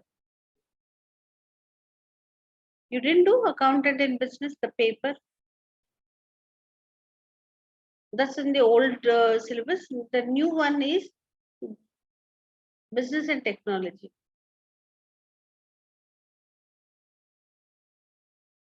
BT.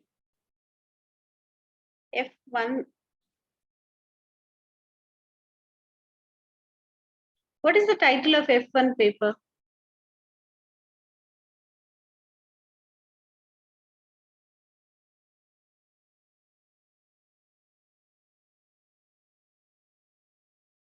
F1.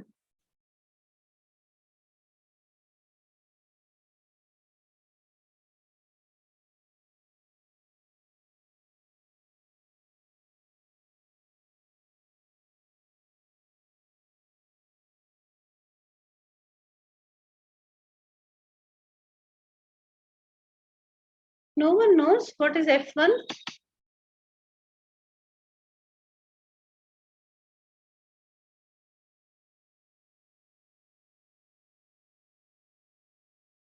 Okay, leave the title. Did you learn leadership theories?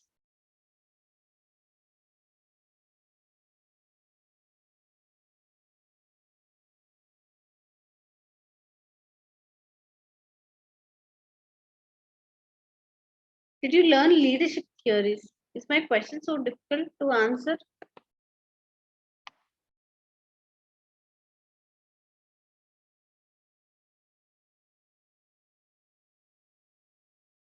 In a class of 100 plus students, not even one answers. So painful.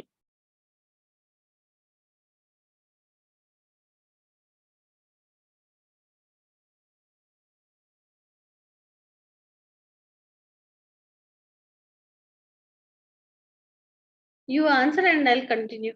Let me also wait for some time.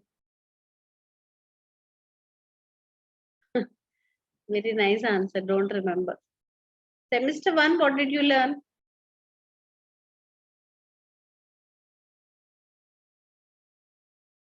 Okay, why waste time? Let's proceed further.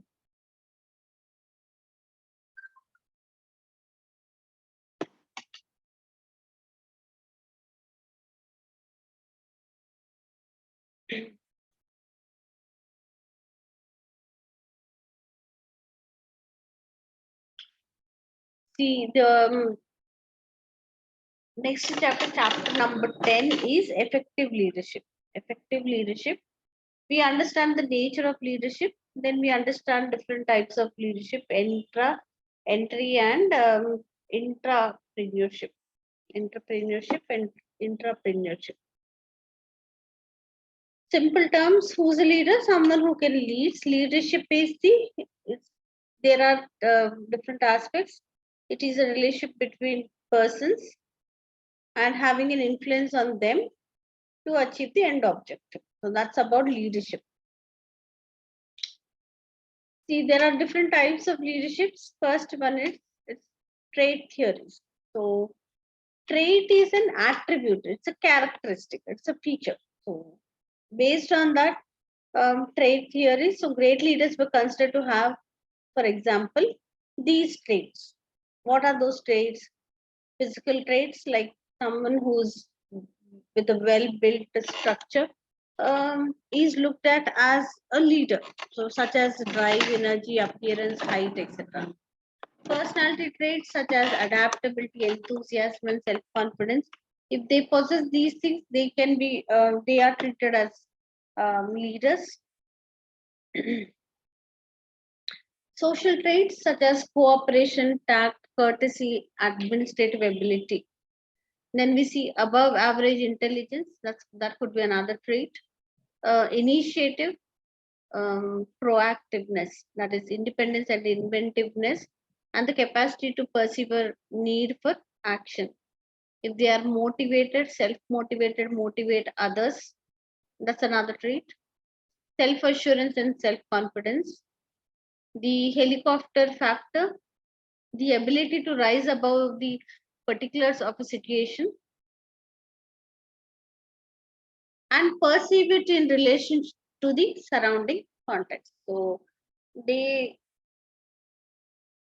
find that there is a need to take an action in that particular situation and respond to that situation. Then certain other essential qualities like enthusiasm, sociability, integrity, courage, imagination, determination, energy, faith, and virility. See, when these characteristics are found in people, we see these attributes. They are called as leaders. So this is the based on traits here. It's not that all these traits should be found in leaders. It could be one or combination of any of these traits that makes them a leader. Traits here. Next is behavioral style theories based on the behavioral. Um,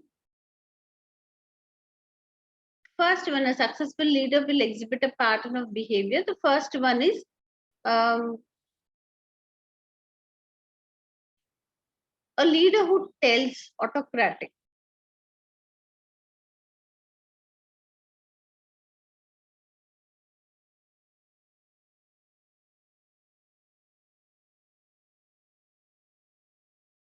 Someone who dictates, tells, autocratic style of leader.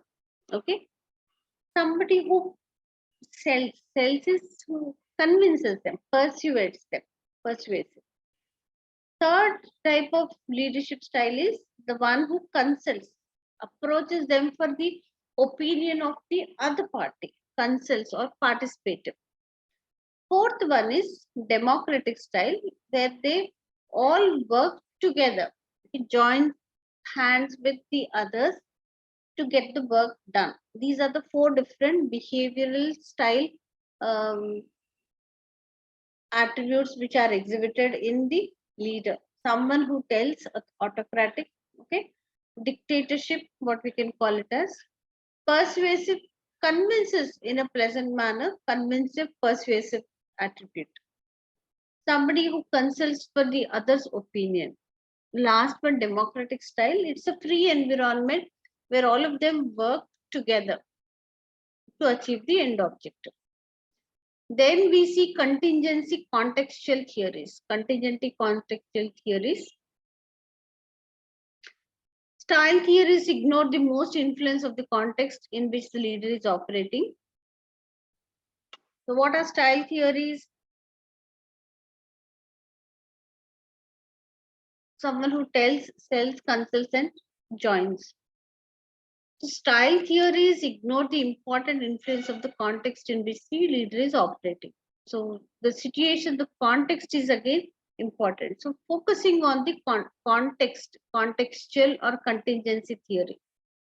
There is no one best style of leadership that is equally effective for all circumstances. We don't have a standardized pattern. So the leadership has to adapt itself according to the given situation or to the context. Just having certain attributes is not sufficient. Just have able to follow a style of working, either dictate them or convince them, persuade them, join hands with them, approach them with their for their opinion, etc. So these things are just style of operation. It says that style does not consider about the situation. Sometimes when it is required to be strict, okay, to get work done, it has to adopt to that particular situation or context. There is no one best style of leadership that is equally effective for all circumstances. So a mixture of traits and contingency is the situational approach. That is Example, economic depression, Hitler in Germany of 1930. So the situation was there was a depression in Germany, and Hitler adopted an autocratic style.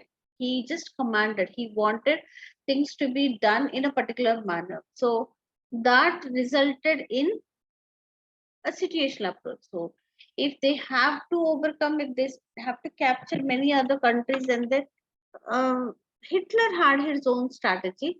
See, he didn't have the physical traits. He was not called a leader based on the physical traits about the height, appearance, etc. Those things were not there. He just had a situation which was economic depression, and then his style of leadership was autocratic. So that's about contingency contextual theories. Then we see leadership and management. Understand what is the difference between that. Management, the process of setting and achieving the goals of the organization.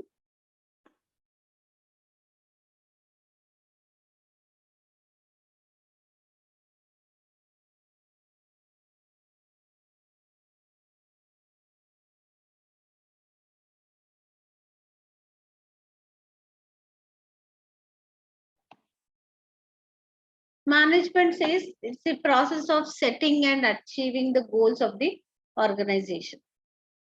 Leadership deals with the interpersonal aspects of manager's job, whereas planning, organizing, and controlling deal with the administrative aspects.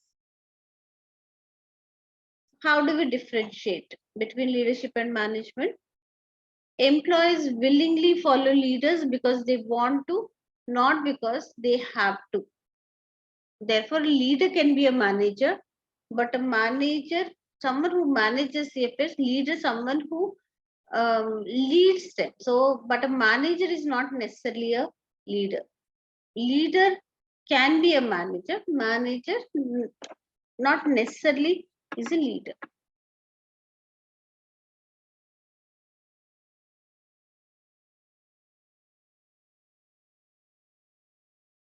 There are two types of leaders, leadership and culture. First one is transactional leaders.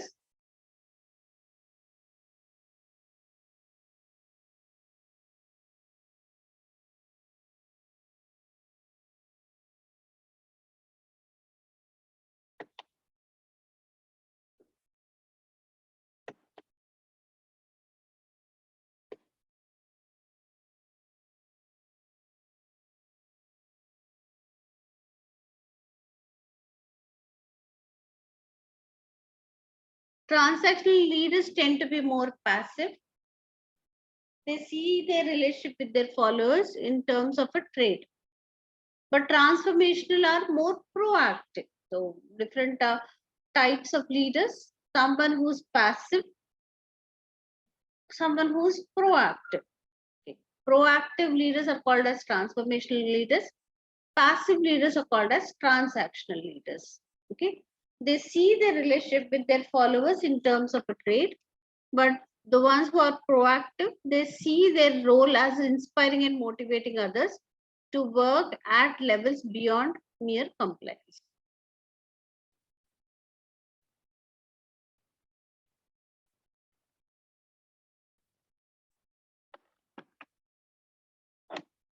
Let's just discuss about entry and entrepreneurship. An entrepreneur is the individual that starts up a business. He's the owner and takes all of the risk of financial loss. But entrepreneur is an employee of the company and does not usually have any ownership and minimum risk of financial loss. Just learn the difference between these two. Now we come to principle based corporate governance, the concept of principle based corporate governance. So, in this context, we have to look at the board of directors. Okay, the board of directors, what are their roles and responsibilities? There is a structure of the board of directors in which there are executive directors, non-executive directors, unitary versus two-tier structure. Then the different committees that are appointed by them, we see that the composition of different committees and what is the role of these committees.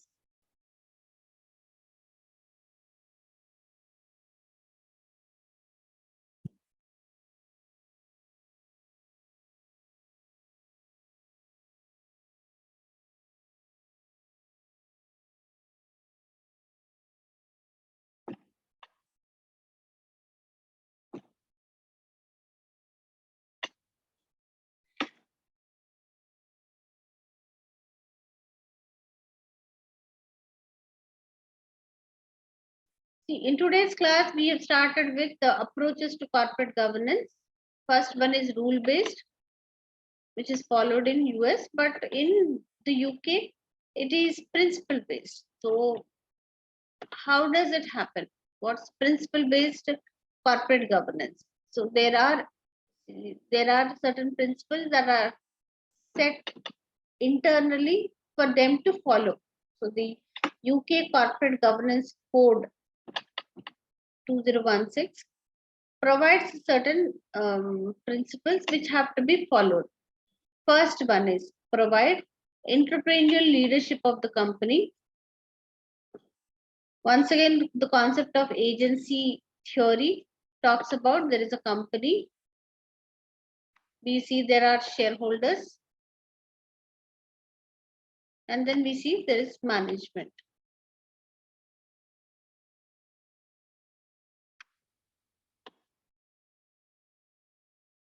When there is a company established with the funds of the shareholders, who would run the affairs of the company? The top management, or we see the board of directors run the affairs of the company. But basically, they have a responsibility towards the shareholders to maximize their profitability. That's the concept of corporate governance, or rather agency theory.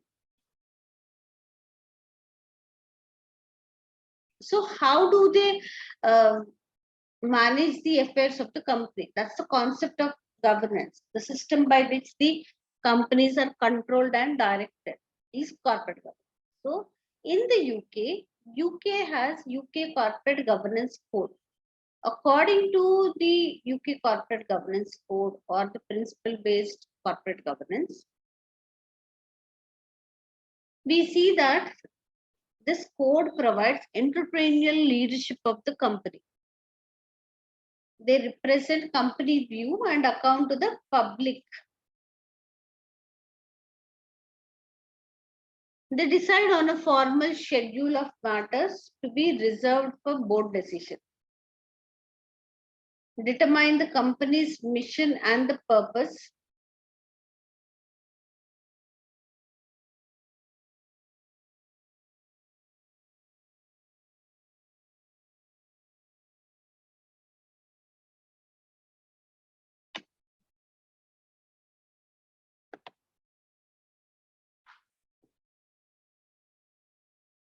Select and appoint the CEO, the chairman, and other board members. This has to be selected. Select and appoint. Set the company's values and standards. As per the principle based approach of corporate governance, there are certain roles and responsibilities. Provide entrepreneurial leadership of the company, represent company and company's view and account to the public. They have that responsibility on them. Decide on a formal schedule of the matters that have to be discussed in the board meetings. Decide what is the company's basic mission and purpose. Selection of CEO, chairman, and other board members, and select the company's values and standards. Those are the roles and responsibilities.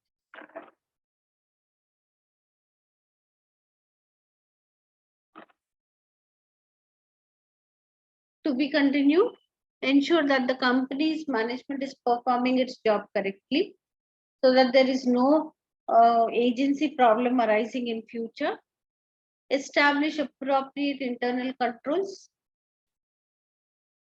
that enable risk to be assessed and managed, then ensure that necessary financial human resources are in place, ensure that its obligations to its shareholders and other stakeholders are understood and met, and meet regularly to discharge its duties effectively.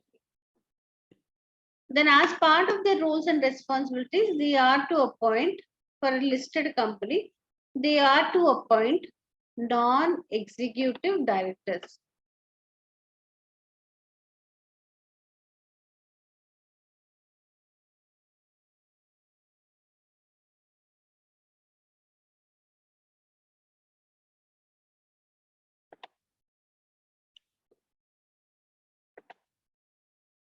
So there are different committees that they have to establish. Remuneration committee, nominations committee, audit committee, assess its own performance and report it annually to shareholders,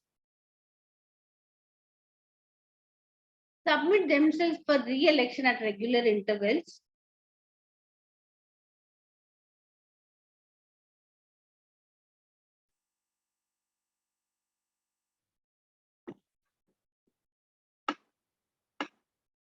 and the potential problems are rely on management to report information. So what we'll do is we'll just take up one small case study.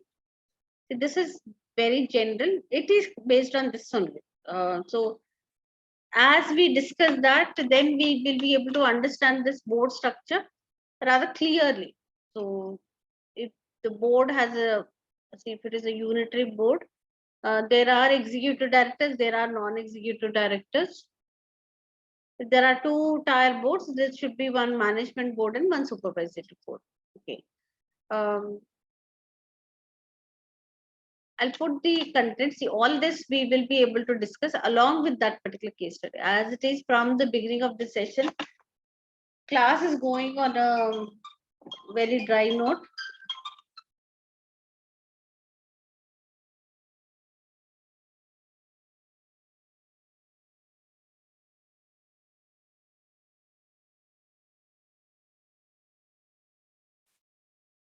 I'm putting it, this one case study I'm sharing on the screen as part of governance. All of you please follow, not a very big one, very small case study. It is about corporate governance only. It says that write a report to Timothy Roche criticizing the governance arrangements of Roche and Company and assessing the usefulness of a nominations committee. So we will refer to nominations committee first, but let's first refer to read through the content given in the case study. Will someone read the content there on the screen? Anyone interested to read the content?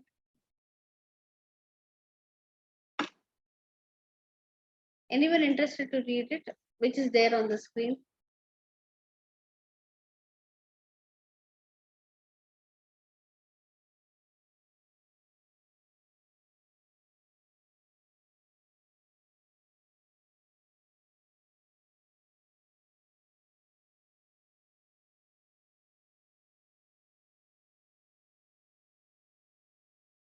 Anyone interested to read the case?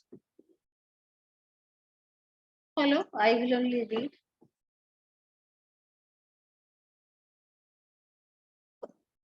The question says, Mary hopes the board of Roche and Company, a large retailer, as finance director earlier this year, while she was glad to finally have been given the chance to become a finance director after several years as a financial accountant. She also quickly realized that the new appointment would offer her a lot of challenges. In the first board meeting, she realized that not only was she the only woman, but she was also the youngest by many years.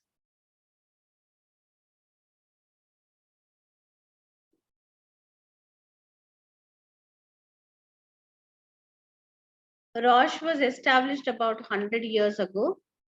Members of the Roche family have occupied senior board positions since the outset, and even after the company's flotation 20 years ago, a member of the Roche family has either been executive chairman or chief executive.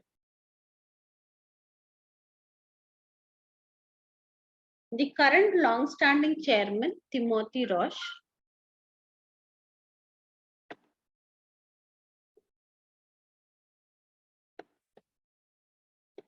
has already prepared his slightly younger brother, Jeffrey, also long-standing member of the board, to succeed him in 2 years' time when he plans to retire. The Roche family, who still owns 40% of the shares, consider it their right to occupy the most senior positions in the company, so have never been very active in external recruitment. They only appointed Mary because they felt they needed a qualified accountant on the board to deal with changes in international financial reporting standards.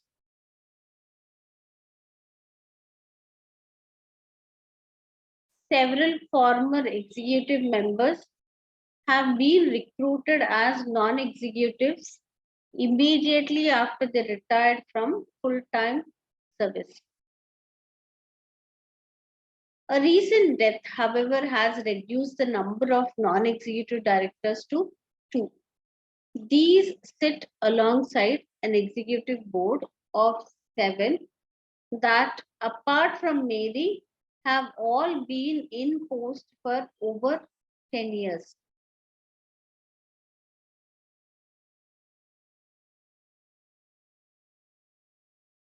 Mary noted that board meetings very rarely contain any significant discussion of strategy and never involve any debate or disagreement.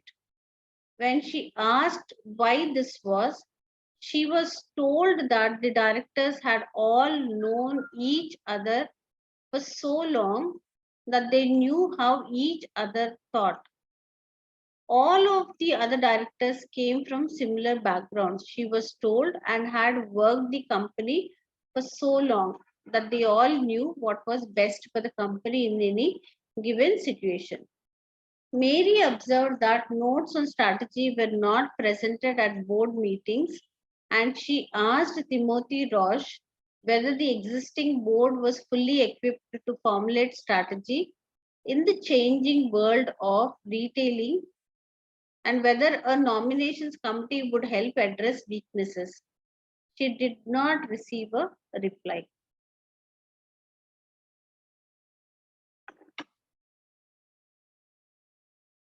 Timothy Roche had subsequently approached you, an external consultant,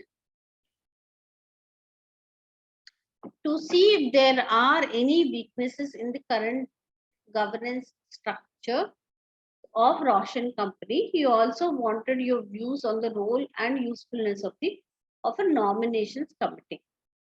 Write a report to Timothy Roche criticizing the governance arrangements of Roche and Company and assessing the usefulness of a nominations committee. There is a small situation given. It's about a person called as Mary Hopes. She joined the board of this company, Roche and Company. She was glad to have finally been given the chance to become a finance director of several years. So she was associated with the organization in the capacity of a financial accountant. Please follow this case study. So from this role of financial accountant, now she has become the financial finance director of Roche and Company. In the first board meeting, she realized that she was the youngest among the board members. Others were there for a very long time. She was the youngest by many years in that board. She also became a financial director, a member of the board of directors. Others were all much senior to her. One second.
Sorry about that. So she realized that she was the youngest in that board among the directors. Roche was established almost 100 years ago. Members of the Roche family, so members of the Roche family over this 100 years time period, members of the Roche family have occupied senior board positions since the outset and even after the company's flotation 20 years ago. A member of the Roche family has either been executive chairman or chief executive, CEO or the chairman of the company. It was from the Roche family only. So right from the time of inception, even after the company's flotation, that is 20 years back also, so someone from the Roche family only was taking the that crucial position, either to become a chief executive or to become the executive chairman. See, this is what Mary Hobbs has observed. The current long-standing chairman is Timothy Roche, has already prepared his slightly younger brother. So, who would succeed him after he retires from the chairman position? The present chairman is Timothy Roche. After him, it will be his brother, Jeffrey. Also, long-standing member of the board to succeed him in 2 years when he plans to retire. The Roche family owns 40% of the shares. Consider it their right to occupy the most senior positions in the company. So have never been very active in external recruitment, never been very active. So they were not recruiting anyone from outside their family to take up those key roles. They only appointed Mary because they felt they needed a qualified accountant. So she was the accountant of that particular company for many years, so they know her, and then therefore they have taken her in that capacity of financial director. They felt they needed a qualified accountant on the board to deal with changes in international IFRS, International Financial Reporting Standards. Several former executive members have been recruited as non-executives immediately after they retired from full-time service.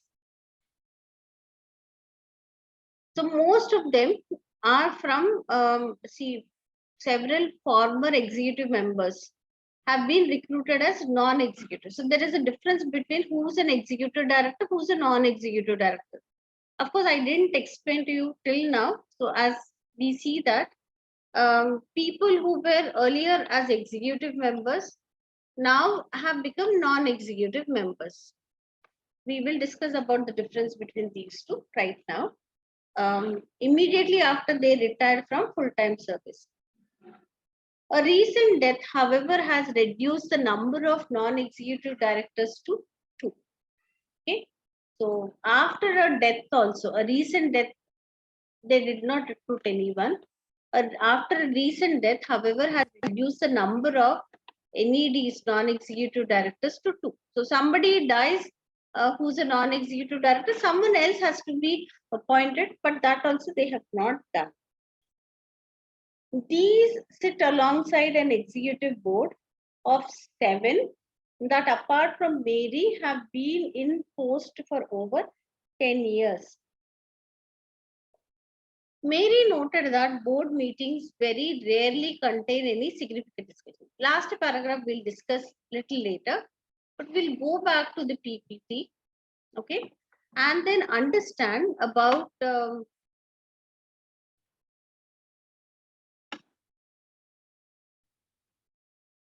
who are executive directors, who are non-executive directors. If we are now looking at the board structure, who would be there in the board of directors. There are executive directors, there are non-executive directors.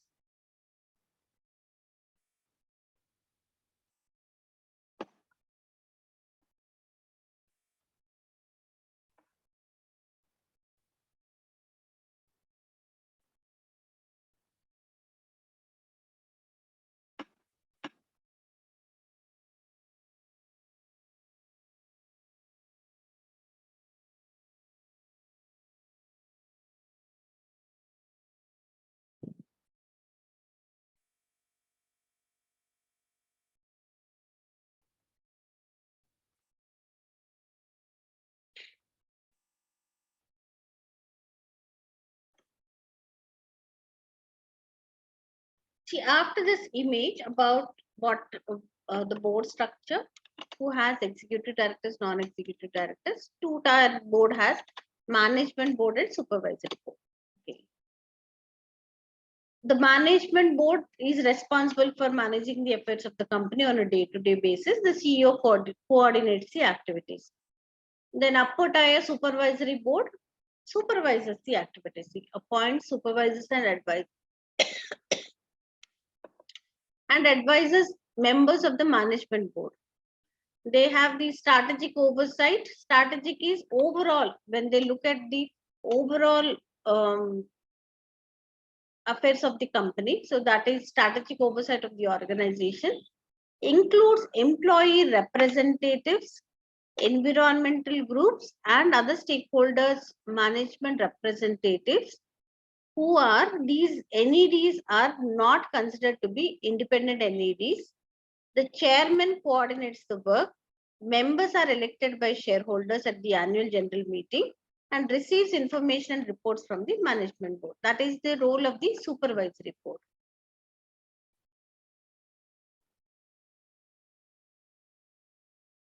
If there is a two-tier board, there are advantages and disadvantages. Now let's come to the who are the non-executive directors, because there's something to discuss about the NEDs. The number has come down to only 2 executive directors. All of them are from their family members only. How do we differentiate between executive directors and non-executive directors? So, in a board of directors, there are 2 categories of directors. Executive directors are from the same organization. These directors do receive their remuneration from the company. Non-executive directors are not someone from the organization. They are not associated with the organization. They are external entities. They do not receive their regular remuneration from the company in the form of salary. So their opinion is independent of that particular situation. Therefore, they will have that fair attitude. But the executive directors, because they are all part of the organization, they may not have that fairness in terms of taking their decisions. Okay. Non-executive directors, their role is strategy role. Okay. Scrutinizing the role, scrutinizing the activities, that role they take up. Okay. When they look into the affairs of that, they have to give their opinion, because all of them meet during the annual general meetings to discuss the affairs of the company. So they cannot have their decisions influenced by the people in the company to talk in favor or against a particular thing. They are completely independent. Okay, they do not receive the remuneration from the company. So they are non-executive directors. They scrutinize, they assess what is the amount of risk that is present in the company, and they take up the role of empathizing or understanding the situation with the people. Okay, that is their role. So what is the advantage of having a non-executive director on the board? See, they they do not come under the they are not subject to receiving favors from the company. So definitely they will have an independent view. They will talk about what is appropriate, what is right. Okay, that's the role of an non-executive director. Having them on the board, what is the advantage of having them on the board? See, they would monitor monitor the activities with an independent review.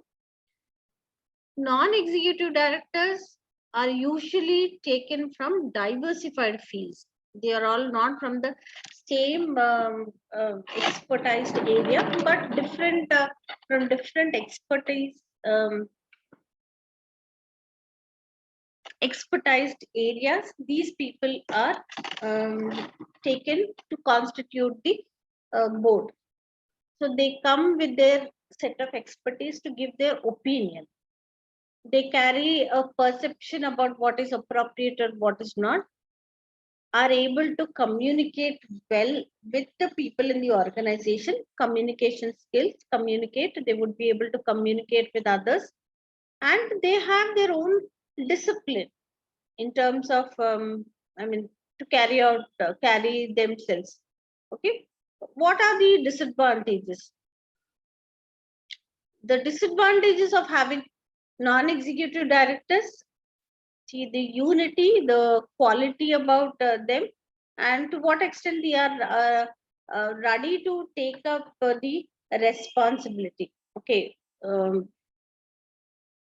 But overall, when we look at that, so we understand that having non-executive directors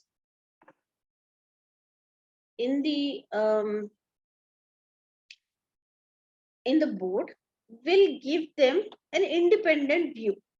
They should be someone who's not receiving their regular remuneration from the company. So therefore, they will have definitely an independent view. So that is the point about having NEDs on the board. Okay, they come from diversified fields, so different areas with their expertized knowledge. They come, they contribute their expertized knowledge. They give an expertized view. vote for something and take a decision about something. So that is the advantage of having NEDs on the board.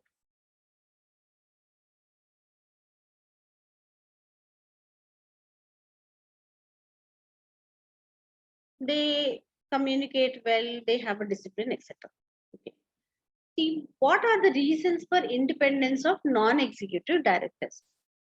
To provide a detached and objective view of the board decisions, to provide expertise and communicate effectively, independent voice on the board, confidence in, to provide confidence, because it is not that somebody decides something and the rest of them follow, not questioning. That skepticism attitude is not there. Everybody agrees with the others, so that's called as conformity. So let's say if the chairman decides something, the rest of them all agree to that. They do not even look into whether it is really appropriate for the company or not. So that kind of a thing will prevail if all of them are executive members. Someone is a non-executive, will definitely think about questioning that whether it is appropriate, suitable for the company.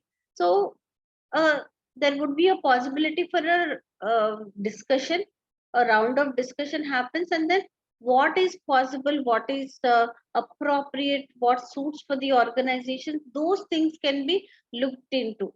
So if such a thing happens, the best possible thing will be selected and rightly it would be implemented. So if there are non-executive directors on the board, there would be, that would provide confidence in corporate governance, to reduce accusations of self-interest in the behavior of executives. So the self-interest part of it comes into picture when, see, when the management uh, is subject to receiving their remuneration, their incentives, their rewards from the company, there will be some amount of dysfunctional behavior on their part. What does it mean, dysfunctional behavior?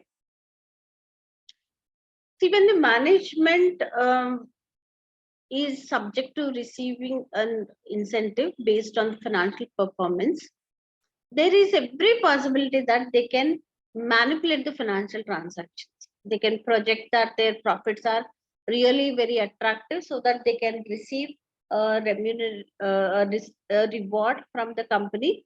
Then, okay, do not be involved in any decisions where uh, they have to take dynamic decisions. Maybe they can be brought under scrutiny. They can become accountable. Responsibility will be assigned to them. So there is every chance that they can avoid such situations about not taking a decision, not being dynamic in the best interest of the company. So they only look at their self-interest. As long as they are not made accountable, responsible to take a decision, they are okay with the present performance. They don't put in any effort to improve the performance of the organization. So that is acting in the self-interest. Now that if there is a non-executive director on the board, because non-executive directors do not receive the rewards or commissions or bonus from the company, they definitely look at what is best for the company, not for their self-interest. Okay, that's another reason about having talking about the independence of NEDs.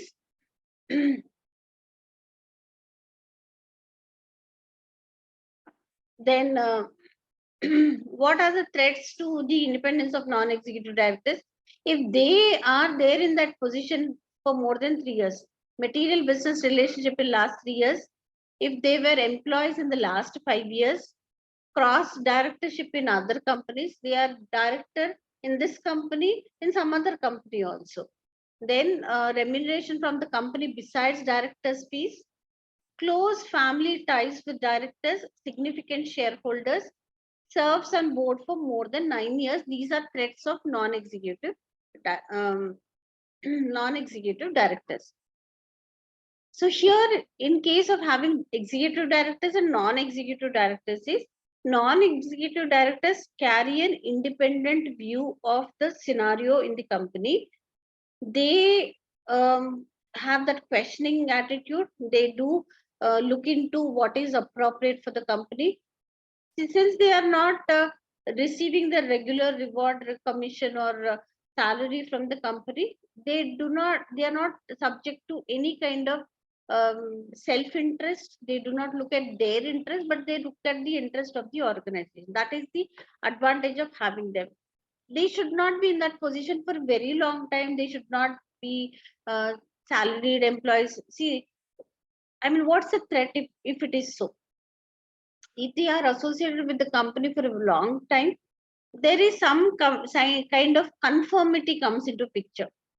They feel that whatever the company has or other superiors have decided, the chairman, the CEO have decided, they feel that yes, uh, that would be the best thing.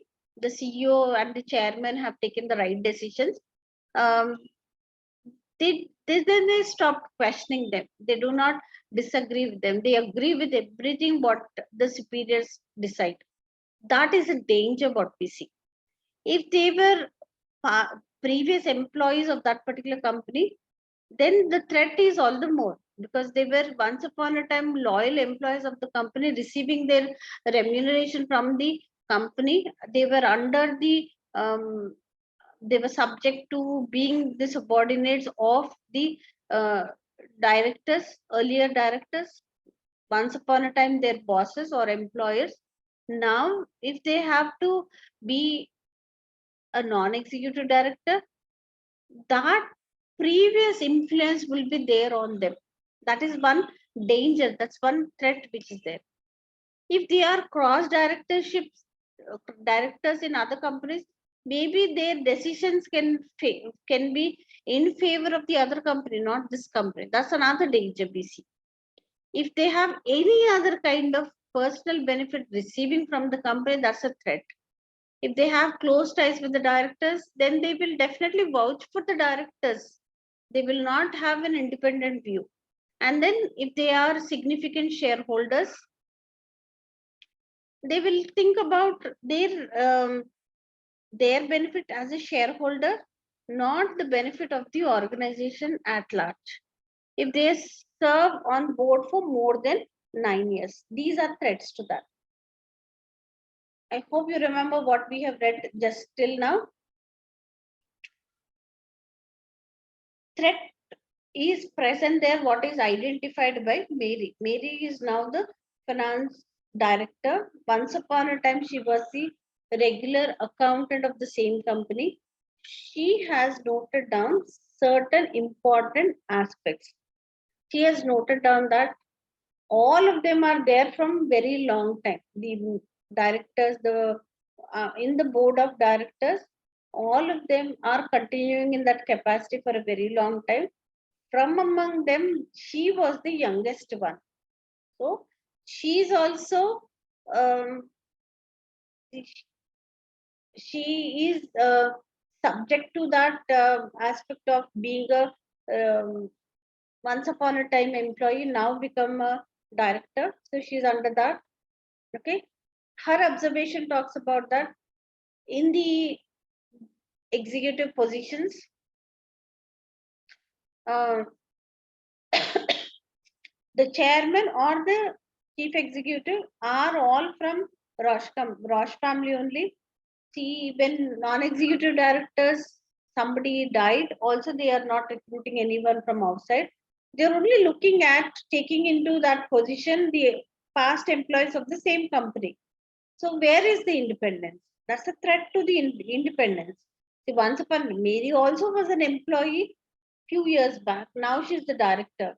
Will she talk anything against the decisions of the chief executive or chairman? That's a big question mark there. Will she raise her voice? Will she oppose any decision taken by the seniors?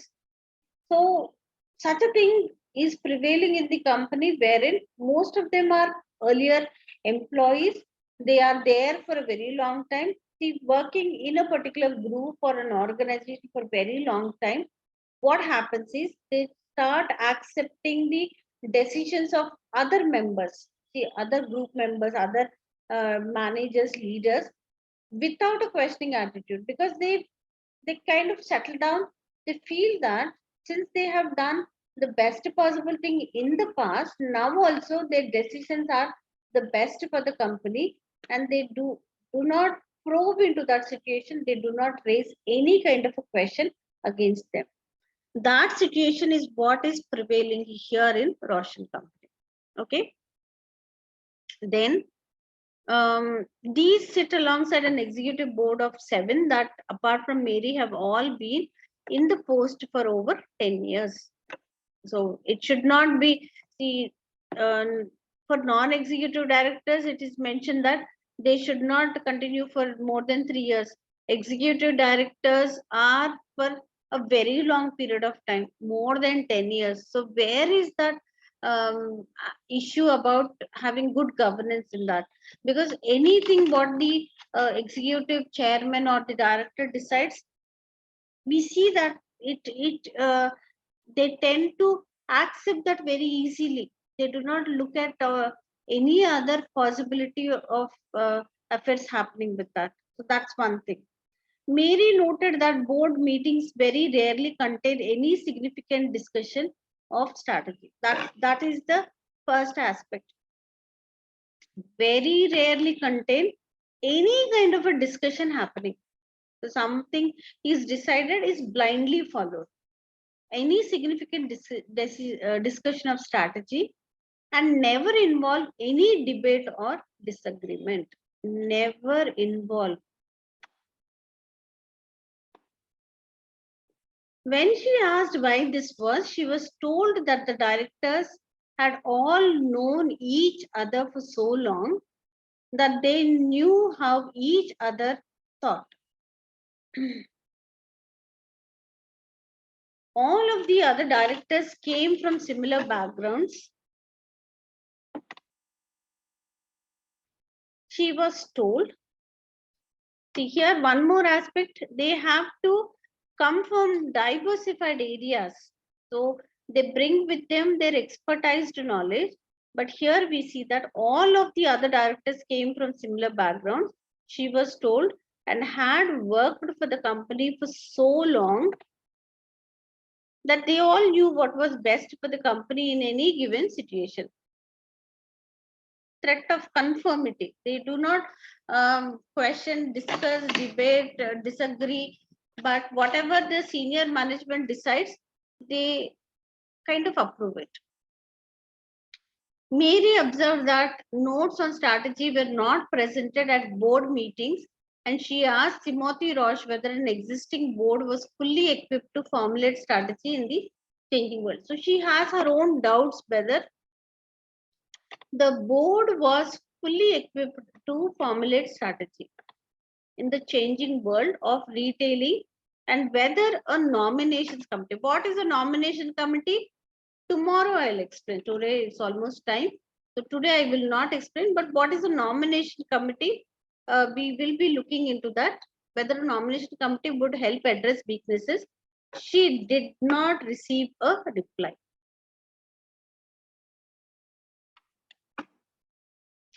Timothy Roche has subsequently approached you. Now, who are you? You are an external consultant. You are an external consultant to see if there are any weaknesses in the current governance structures of Roshan company. He also wanted your views on the role of usefulness of a nomination committee. So tomorrow I'll explain what is a nominations committee and see how this question can be answered. Okay, this is a case study for 21 marks. So out of that, 3 marks are given for professional skills, 18 marks are given for the answer. What 3 marks are given? This is for the skill of skepticism skill. Okay. We'll wind up the session here. I hope you will remember whatever was discussed as part of this case study. After that, we will discuss about the nomination committee and how to write a report. Report style also we'll discuss. and exhibiting these skepticism skills, how do we present the answer to score maximum marks? So that's what we will see in tomorrow's class. Is that clear? Any doubts?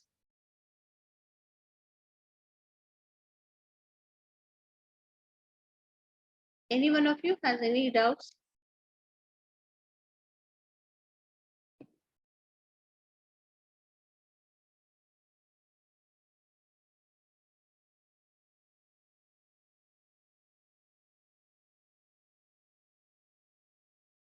Okay, so we'll complete that as soon as we join tomorrow. We'll look into how to present the answer for this particular case. For that, I will also have to explain nominations committee, and then we'll proceed further with the other topics.